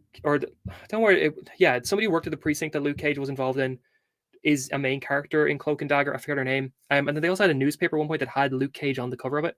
So like they all the TV shows that weren't involved with Marvel Studios, they all seem to really like each other and all seem to really want each other to get along. Like, because they were all like tying into and referencing each other. But then the main movies were like, get out of here, you're not good enough, to all of them, which is kind of unfortunate. But yeah, completely. Like, I agree with all of what you said. Winter Soldier versus Berserker staff May. You think May? I think May wins without the staff. Oh, really? Okay, interesting. I would say so. I'm not too sure on this one. I think with a Berserker staff, she probably has it. I think just May on her own without the staff though against Winter Soldier, because we saw that like Natasha was having a terrible time against Winter Soldier, and that was like. And I don't think Natasha would beat May, but I think Natasha would put up a pretty heavy fight against May. Like, I don't think that May's walking away without any injuries from a fight with Natasha. Oh yeah, but, it's a tough one for sure. But for Nat almost to be killed by Winter Soldier, and for Winter Soldier to not really take much damage outside of that EMP thing she put in his arm, I don't know if May could beat Winter Soldier without the staff. It also, I would say, when is this Winter Soldier? Is it current day Winter Soldier. Oh If yeah, that's yeah, the that's a case, good then I think shout. May Yeah, beats him no issue. yeah, I The agree there. like Yeah, for mind sure. controlled Winter Soldier, the like I'm going for the kill. Yeah, like the Hydra one. Yeah, Yeah, yeah, that one might be a little tougher because like yeah, even that's a really Cap had good a point. hard time going against him. So Yeah, like yeah, that's the point. So like Cap would have lost to him, I feel like, without the fact that he had gotten through to Bucky by like being like you're Bucky yeah, Barnes sort of thing, because he was getting his ass kicked until that point. But that's at the fair. same time, Cap didn't really want to fight him once he found out he was Bucky. Mm-hmm. But no, yeah, that's a really good point. Like if it's current day Winter Soldier, yeah, I think May's got it. But if it's like Hydra, Mind Control Winter Sure. Soldier, Yeah. probably not. It's a good point. Yeah, so season 5. So it's my second favorite. Sorry, I'm getting real off topic. I'm so sorry. I was like, oh yeah, we are doing this. Yeah, we are doing ranking. Yeah, we got 3 more to go. Well, like 2.5 because we're already halfway through season 5. But season 5 is my second favorite as well. I think that, like you said, the first half of the season is easily on par with season 4. I think it feels super serious, gritty. It's pretty, and it's like it's an insane season. I think that how they did all this on this budget is crazy, but like props to them. Like this was the season where it was the worst for them. Like season 4, they almost got cancelled. Season 5, I thought they were cancelled. I remember watching the final episode and being like, well, that's it. But if that is it, they did a great job at ending it. It would have been a good end. Yeah, like I already talked outside of briefly. the Fitz stuff, I'd say. Yeah, yeah, for sure. But I kind of talked briefly like already when we were talking about season 7.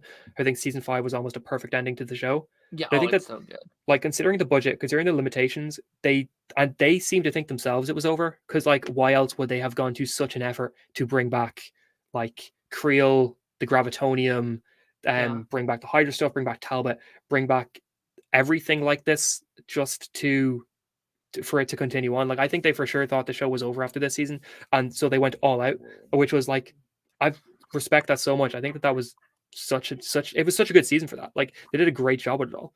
Now I kind of disagree on the Fitz stuff. This is my favorite season for Fitz.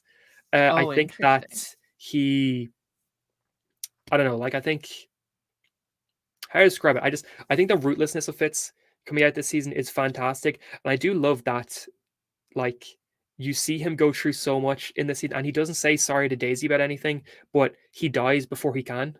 Like I think the final few episodes of season 5 are all supposed to take place over a really small span of time, so it could be like a week from episode 14 when he does do that stuff to Daisy between then and the final. So there's not really much of a chance for them to actually talk about anything. Now that said, there's definitely some problems I have with this season. I think the first half is much stronger than the second half. I think once they get back to the main timeline, or once they get back to present day Earth, it's a little bit of an iffy. Yeah. Like for a little bit anyway, it's got some weird stuff, like the stuff with Yo-Yo, Fitz, and Simmons, where they're talking about how they're invincible. So they keep doing stupid things because they think they're going to survive. But then it's like they're trying to change the timeline, but they keep saying they're invincible and they can't die, which is a bit contradictory. Like surely if they change the timeline, now, obviously that's proven when Fitz dies once the timeline's changed. But I don't see how Fitz and Simmons, two of the smartest people, maybe the smartest people in the entire MCU, are like, we're invincible, we can't die, let's go change the timeline. Because if you change the timeline, surely you're not invincible, you know? But yeah, I think it's a really strong season. This might have been, like, I loved season 4, but season 4 on rewatch is when I really felt like that was a perfect season. Season 5 might have been the first season that I was watching live, and I was like, this is one of the greatest TV shows I've ever seen in my life. Like, this is a TV show I absolutely love. I think that at various points, some of the characters are a bit weak. Like, I don't love the Yo-Yo and Daisy stuff towards the end of the season where they're fighting each other over whether they're going to use the serum on Coulson or whether they're going to use it on Talbot. It's very like uncharacteristic at points. It is a little bit, yeah. It feels like drama for the sake of drama. Like they needed two characters to conflict over this, so pick Daisy and pick Yo-Yo. I think the Simmons stuff about being invincible is a bit weird. The Fitz stuff as well. I kind of love Fitz throughout the whole season, but I kind of get it as well that sometimes he's being a little bit too harsh. I think May, Coulson, and Mac, I don't think I've got any problems with them this season. I think all 3 of them are fantastic the whole way through. Like, it's just a really good season. Like, it's serious. It's everything that Agents of S.H.I.E.L.D. wanted to be. They go into space. They go into the future. It's insane that they did all this, but I do love it. Yeah, I mean, I said that this was Fitz's like worst season, and I guess when I said that I meant like exclusively the back half. Like I think back half Fitz was the worst. I forgot how goated he was in the first half. Like just that episode of him like getting with Hunter again and like going into cryo. Yeah, that was great. Coming in as like, look at season 1 Fitz, and then look at season 5 like bounty hunter Fitz, like going like coming in, taking names, kicking ass. Like it is like, is this the same character that we met 5 years ago? I look at season 2 Fitz and this Fitz, like the how he's grown and how he's evolved, and his like willingness to literally do anything to get back to Gemma. No, absolutely.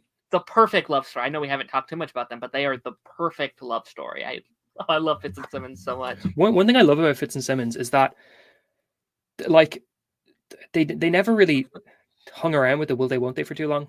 Like in season 2, they kind of had it where like Fitz told Simmons how much he liked her, but they never really went into it. But outside of the will stuff in really early season 3, like the astronaut she met on the other planet, I feel like they never did the thing where they had one of the characters break up and get with somebody else, which is something the Arvors loved to do. Like I don't mean to like dog on the Arvors for a sec, but that was something they always did, where it was like two characters who were perfect for each other break up, one of them gets with somebody else, and then eventually they get back together.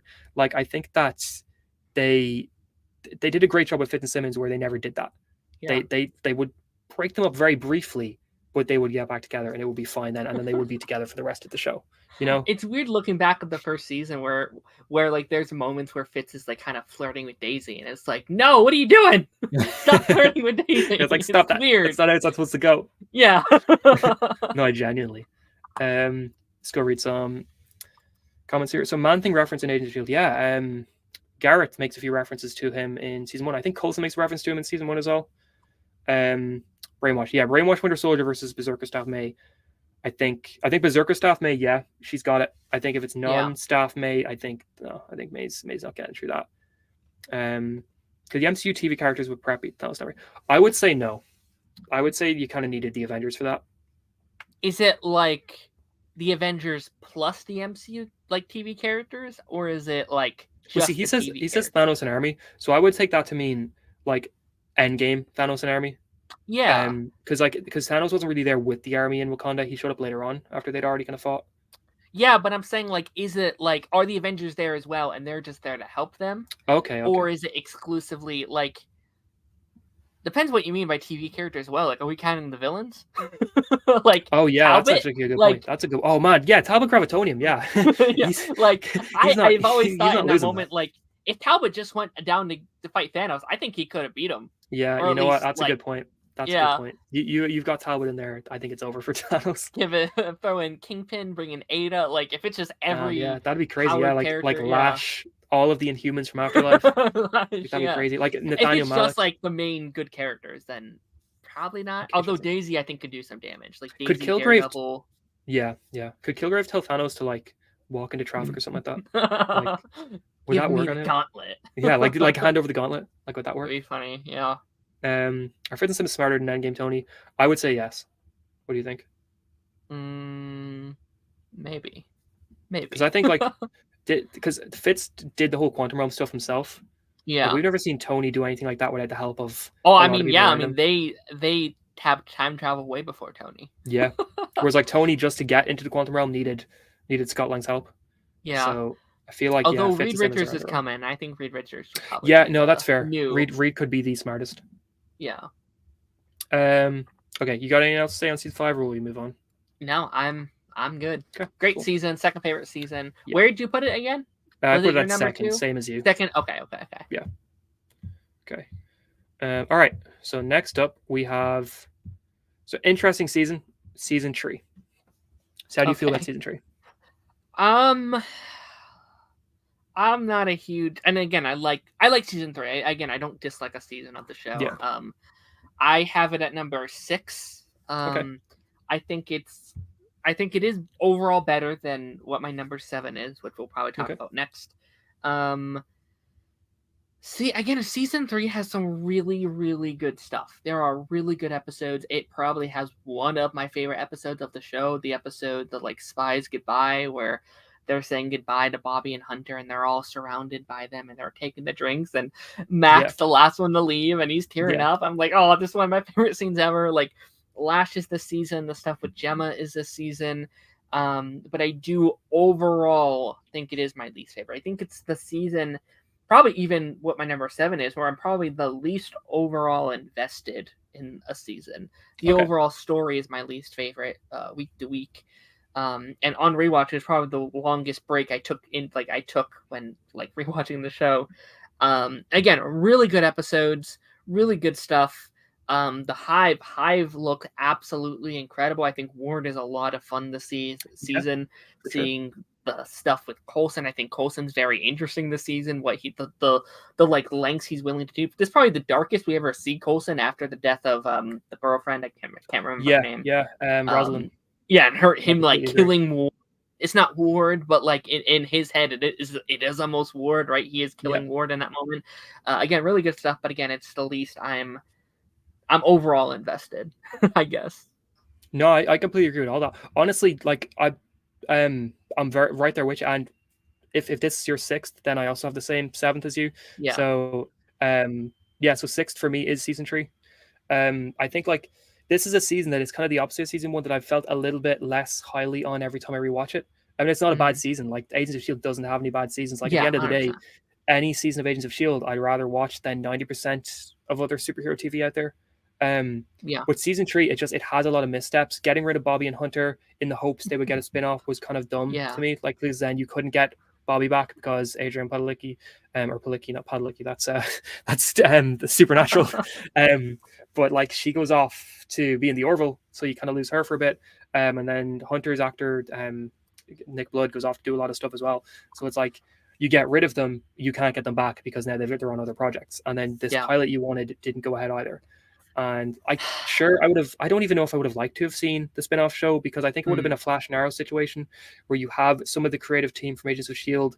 leave to also work on Most Wanted. And I feel like if you have some of them leave to be on Most Wanted, you're not going to get a season 4 of Agents of S.H.I.E.L.D. that's as high quality as you get, because now your team's kind of diluted. You've got writers that were amazing now on the other show. So like you're still putting out good TV. It's not just going to be as amazing as it would have been, sort of thing. The Lincoln stuff can be a bit weird. The Lash stuff is pretty cool towards the end. I think I like Lash a lot. Yeah, the Ward stuff for the first 9 episodes is my favorite. Ward is on the show. I think like him going after Malik, where he's going on the flights like to Germany and stuff like that, and he blows up the flight just to get to Germany. And he's like, from all of us here at Hydra, thanks for flying the friendly skies, and he blows himself out of the plane. Like that's my favorite Ward, where it's a straight up James Bond villain. Like he's just crazy. He's insane. I just love it. But yeah, I think the Daisy stuff in this season is really good. I think the May stuff is in the season really good. I think Coulson at his darkest is really cool. Like he's a ruthless director. I think the Fitz and Simmons stuff in the back half is really good. Simmons on the planet is really cool. Fitz, this is a kind of a weird season for Fitz, where I don't think he's amazing, but I don't think he's bad either. I think he's just kind of there for a lot of it. You know, like it's seasons 2 and seasons 4 and 5 where it's big about him. But yeah, I think it's a season that it has a lot of missteps. It has a lot more individual mediocre episodes than any of the other seasons. I feel like you've got some amazing episodes, but every now and then they're split up by a couple episodes that just don't feel like they add a whole lot to the season. Like it starts really well, it ends really well, but throughout there's just every now and then it's a little bit iffy. But yeah, got anything else to say on the season? Yeah, not really. I'm drawing. I also think it's just the season I have the least like emotional connection to. Like the fact I'm like, what even happened this season? Like the thing I think of the most is just Lash. And again, the first half of Lash I think is really good. It is the best of the show, and then I think it does kind of like sizzle out after that, especially after Bobby and Hunter leaving. And it's like, and like at the time, I know we haven't talked about them much. Like my first rewatch, I didn't really care about them. I wasn't a huge fan of first watch. No, fair. Rewatch, I'm just like, I love them. How dare they get rid of my babies? How dare they? They're so good. Again, like that is a very good point about like would have Agents of S.H.I.E.L.D. have been affected by if Most Wanted. Like I wanted that show. I think it could have been a really cool show. I'd love it now. Like you would have to make some adjustments, make them more of like original characters. But I would love to see it now. I'd love to see what like a Mockingbird type show would look like with her. again, just bring Bobby back as Mockingbird. Doesn't even have to be the same Mockingbird. Just put her in an MCU film.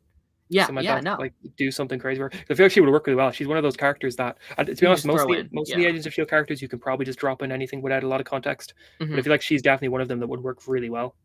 Yeah, I'm gonna go through the comments after we finish the ranking, I think. Okay. So we both have it in 6th place, right? Yes, and I think that gives us the same number 7 as well. So got anything else to say on it, or will I move on? Yeah, I'm good. Okay. So then in 7th place for both of us is season 6. So what do you think about season 6? Season 6. I think, and again, I keep saying this, I don't dislike season 6. There are some really good things in season 6. I do think it is fundamentally, though, by a pretty large margin, the weakest season of S.H.I.E.L.D. Okay. And maybe it's because it's the first season to not have like 22 episodes. Maybe it's because Coulson isn't there. We have Sarge here instead. Our team is split up for some of the season, but I do think at least the main story, and again, this season still has some of my favorite stuff from the show. There's still really good episodes in here, but it is overall the weakest. I think this storyline with Sarge and this kind of other like world these characters coming in from, it is the weakest. I am the least attached to the show. But that being said, and I praised it at the start of the show, Coulson's, like, they literally axed their main character. That takes balls. That takes a lot of... And again, I still love the show. I am still invested. It still has really good moments. And the fact that they can just do that, they could be like, or the main character is gone. Like, that's like the Flash getting rid of Barry Allen. Like, that's insane. No, exactly. Right? Yeah. So... you talk about season 6, and I'll try to like fill in my blanks a little bit. Okay, no worries. Season 6 for me is like, I feel like because season 5 ended so well, and because season 5 wrapped up so much, season 6 to me feels like what a sequel show would have been for Agents of S.H.I.E.L.D. You've lost Coulson, Fitz is kind of gone, Deke's off doing his own thing. Like, a lot of the characters are still on the show, but they're all in different places now. They're all doing their own things. Like, it feels less like the next season and more like there's been a few years between shows. Here's a sequel show. The characters are back. Here's what they're at now. Like, that's what it kind of feels like to me. And it's also probably because it is just the first half of a 2-season. Yes. It's the first half of one season almost when you combine it with season 7, because you put the 13 episodes and 13 episodes together. That's kind of what it feels like.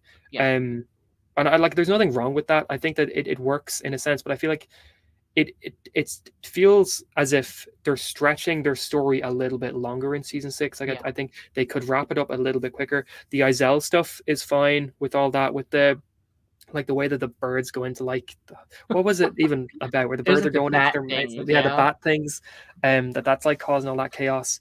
The space stuff is pretty cool. That, like, the one-off episode where Daisy and Simmons are in the alien place, and are looking for Fitz. I think the search for Fitz is pretty interesting enough. Enoch is in a lot of the season. Enoch's pretty good, Like, it's not a bad season at all, but it's definitely just the one season that I've felt the one season of the show that I finally was like, I don't know if this is needed. Like, it's really fun watching it. I'm really glad we're getting it, but like, could have maybe done without this season. Like, it wouldn't have been the end of the world if we never saw this stuff. But it's like, without season 6 we wouldn't get season 7, and I think season 7 was absolutely worth it. But season 6, I'm just like, it's enjoyable, I'm liking it, but at the end of the day, I'm not overly sure if I would have been too angry if we never got it. I definitely, like, it does kind of feel like, not filler, but it definitely does feel like they're kind of waiting out to be able to get to the point that season 7 is. Again, I think season 7 is a much more put together season. I almost wonder if it would have been better for like a 16 episode final season. So do some of the storylines for this season and then merge it into the final season 7. Maybe just like a 5 episode where it's like getting everyone kind of back together. You can do this 5 episode arc with Izel, right? Is that her name? Yeah, Izel, You can do that. You can bring in Sarge. Like, you can slowly merge in. I wouldn't even do Sarge. Like, as well, I think Clark did very well with Sarge, because in my mind they were literally 2 separate characters, and I think that's very hard to do. Like, the CW shows did this a lot, where it's like oh, that character's dead, but we're bringing back this character, and they're going to play absolutely. a totally different character. And it's like, well, no, they're just the same actor, but like in my mind, they're two separate things, and I think he did a really good job about that. No, I will absolutely. say, this season has one of my favorite episodes from the show, and that's the solo Gemma and Fitz episode. Yeah, They're in the Mindscape. Inescapable. Is that the name of it? Like There's like a 3-minute fight scene between Fitz and Gemma.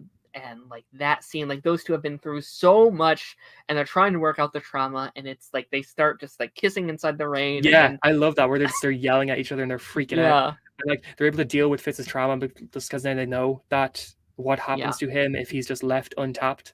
I love that, and like the way that they're like, oh, we're not alone, we have our friends, and they start like bringing in Mac and Daisy and all that into their mind space. It's a really good episode. It's one of the best of the show. Yeah, like just for that episode alone, I'm like, yeah, season 6 isn't that bad. Yeah, but season 6 has a lot of those one-off episodes. Like it has the Deke Mac one, and then it has like the one where Daisy and Simmons are gone to space. It's got a lot of those one-off things that it feels like even though it's only 13 episodes, they don't really have too much full story to tell. Yeah, like it's fine. Like it's still Agents of S.H.I.E.L.D. At the end of the day, it's the still worst good. season of Agents of S.H.I.E.L.D. is still better than so much other TV. I mean, I would put season 6 of S.H.I.E.L.D., and like we talked about like ranking all of the Marvel shows at some point. I would probably put season 6 of S.H.I.E.L.D. over a majority of the Disney Plus MCU shows. I don't mean to keep dogging on them, but like not all of it, but like I think it's better than a lot of it. I completely agree. Yeah, honestly, I think Loki and Falcon and Winter Soldier are the only seasons of MCU TV in Disney Plus that I would put on par with what Agents of S.H.I.E.L.D. does. I would also say this is probably the closest we're ever going to get to like an Agents of S.H.I.E.L.D. like an Agents of S.W.O.R.D. show with these characters. Like for sure, like Gemma and Daisy and the rest of the crew.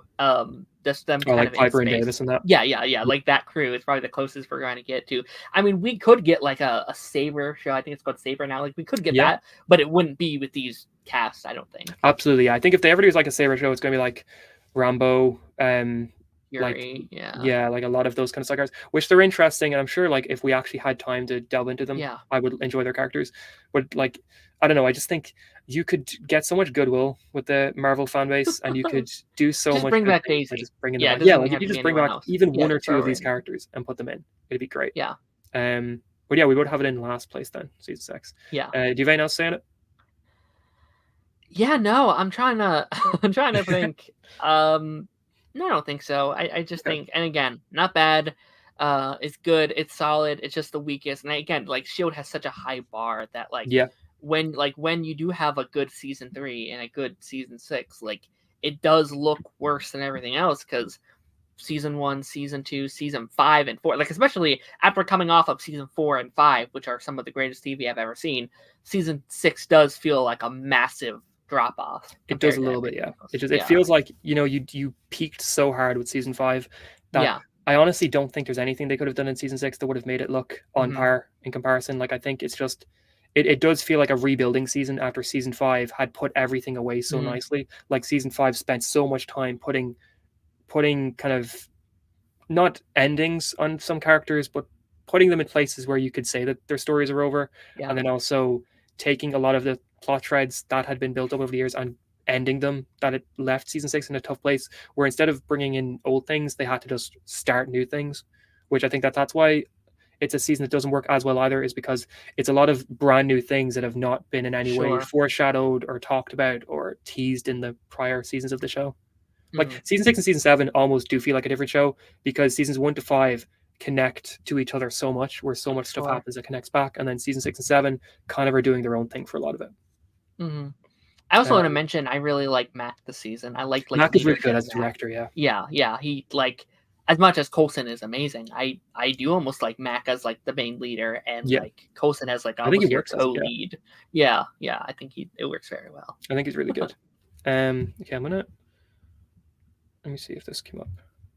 Okay, did not. So I'm gonna take that away and then put in a new slide because I was like, did it update automatically? But I assume it doesn't. Okay. 1 sec. I put in the presentation again. Then hopefully, can I remove it and just I can remove it and go through the slides individually. Can I? Okay, cool. A lot of figuring out what is happening, what isn't. Okay, that didn't update. 1 sec. It takes a minute to kind of like figure out how Yeah, a you want little to bit. do these and all the tips and trips. Are you trying to pull up? I was trying to pull up the rankings because I put mine in before we started, and then I put yours in there. Okay, so you're going to want to delete the slides in here and then add it back in. Okay, cool. So present it again, slides, presentation. Let's go through it. Oh, damn, it didn't come up.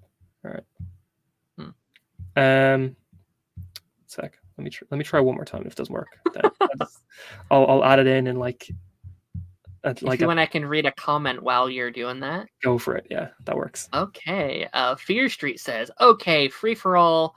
All season 1 Grant Ward versus season 1 Arrow versus Slade versus. Oh wow. Okay. AOU Cap. So Cap, Ward, Oliver Queen, or Slade in a fight. I don't want to be biased. I can't be biased and say Oliver, can I? I don't know if Oliver would win. I love Ward, but I do think Ward comes in last here. Yeah, I'd probably agree with that. Then I'd say Slade probably loses. And then I'd say it's probably in between Oliver and Cap. Also depends on what Cap. He said Age of Ultron Cap, did he? Yes. Age of Ultron Cap is pretty strong. I say Cap probably. Like, yeah, Oliver, I think because we've seen Oliver take on super soldiers, but at that point he hasn't taken on he wouldn't have taken on like proper Slade yet. Like season 2, like super soldier Slade. So yeah, I think without that experience, he probably loses to Cap. Yeah, I think Cap. Okay, I think it worked this time. Let's see. There we go.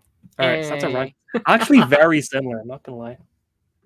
Yeah, no, season 1 and 2 are the only ones, and season 7 are the only ones we have like separated a bit. Yeah, I mean, I think we've always kind of had a very similar mindset, at least on like this era of TV. Like, I know now we are definitely like differing on opinion, which is totally fine. Like, I love that we can both have very differing opinion, but like at least on like the like Arrowverse era shows, like Agents of S.H.I.E.L.D., early MCU, I feel like we had very similar mindsets on a lot of this kind of stuff. Absolutely. Yeah, I think seasons 4 and 5, like it's cool that we both think that they're just peak. Yeah. And then season 2 we get a little bit different on, but I mean they're still good seasons. Season 7 pretty close, season 1 pretty close, and then season 6 and 7 season 3 and 6 we're like man. Yeah, very cool. Yeah, one other comment. So, do you think the Avengers knew about the Defenders and Coulson since he did make a public appearance when S.H.I.E.L.D. reemerged? Yeah, I think towards the end of like Phase 3, I think they were probably pretty aware of what was going on. I think like I would say Tony, Natasha, Clint, and Cap were very much aware. Hulk and Thor probably weren't because they were off-world for pretty much everything after Age of Ultron until this Thanos stuff happened. But I think the main Earth heroes, I think probably were pretty aware of what was going on. Defenders, would they know about the Avenger? Maybe. I think Natasha and Clint probably did. I don't know if like Tony or Cap would have. I know Wong definitely did not, because he did not grab him. He had no idea. Who? That's funny. But yeah, do you have anything else to add about Agents of S.H.I.E.L.D. being ranked? Yeah, no, I think we did a pretty good job at breaking it down. Of course, like I'm already kind of like, there's been a thought, like I finished it and I loved it so much, and part of me is like, should I do it again? It's like, no, it's too soon to do it again. You should do it again. Oh, I need to. I definitely need to. I might have to just settle for like reactions of other people watching. Yeah. And I don't know if you've seen on YouTube. It seems like the last couple months, a lot of people have jumped on like the Agents of S.H.I.E.L.D. reaction train. Yeah. Like cool. Normies did it a couple years ago, and then ever since, a lot of people have been jumping on it. Yeah, I know. Omni Media, a friend of mine on the reaction train, he started it, and they're really good. Like, if you guys are a fan of Agents of S.H.I.E.L.D., it's really fun seeing someone who knows like relatively nothing about the show. Like, he unfortunately, like, he's seen the first season, but it's been so long, so he knows about Ward. Unfortunately, I'm like, oh dang it, that would be cool if he didn't. But like, it's seeing like he's loving the first season way more than I think most people love it at the start. And I'm just like, well, if you like it now, you're going to love it. Like, that's really cool. Great. No, yeah, it's always good, like, hearing about new people going through the show, because I feel like it's a show that was underrated when it was first airing, but I feel like a lot of people are jumping on it now.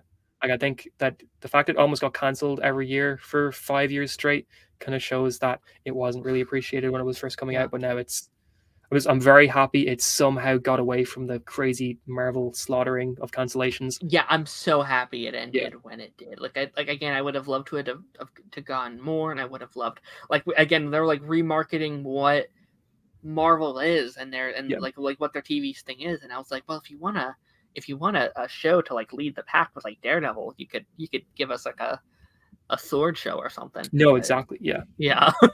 like just bring in a lot of that stuff. Bring good faith to the fans again. Yeah, that'd be cool. But fortunately, probably not.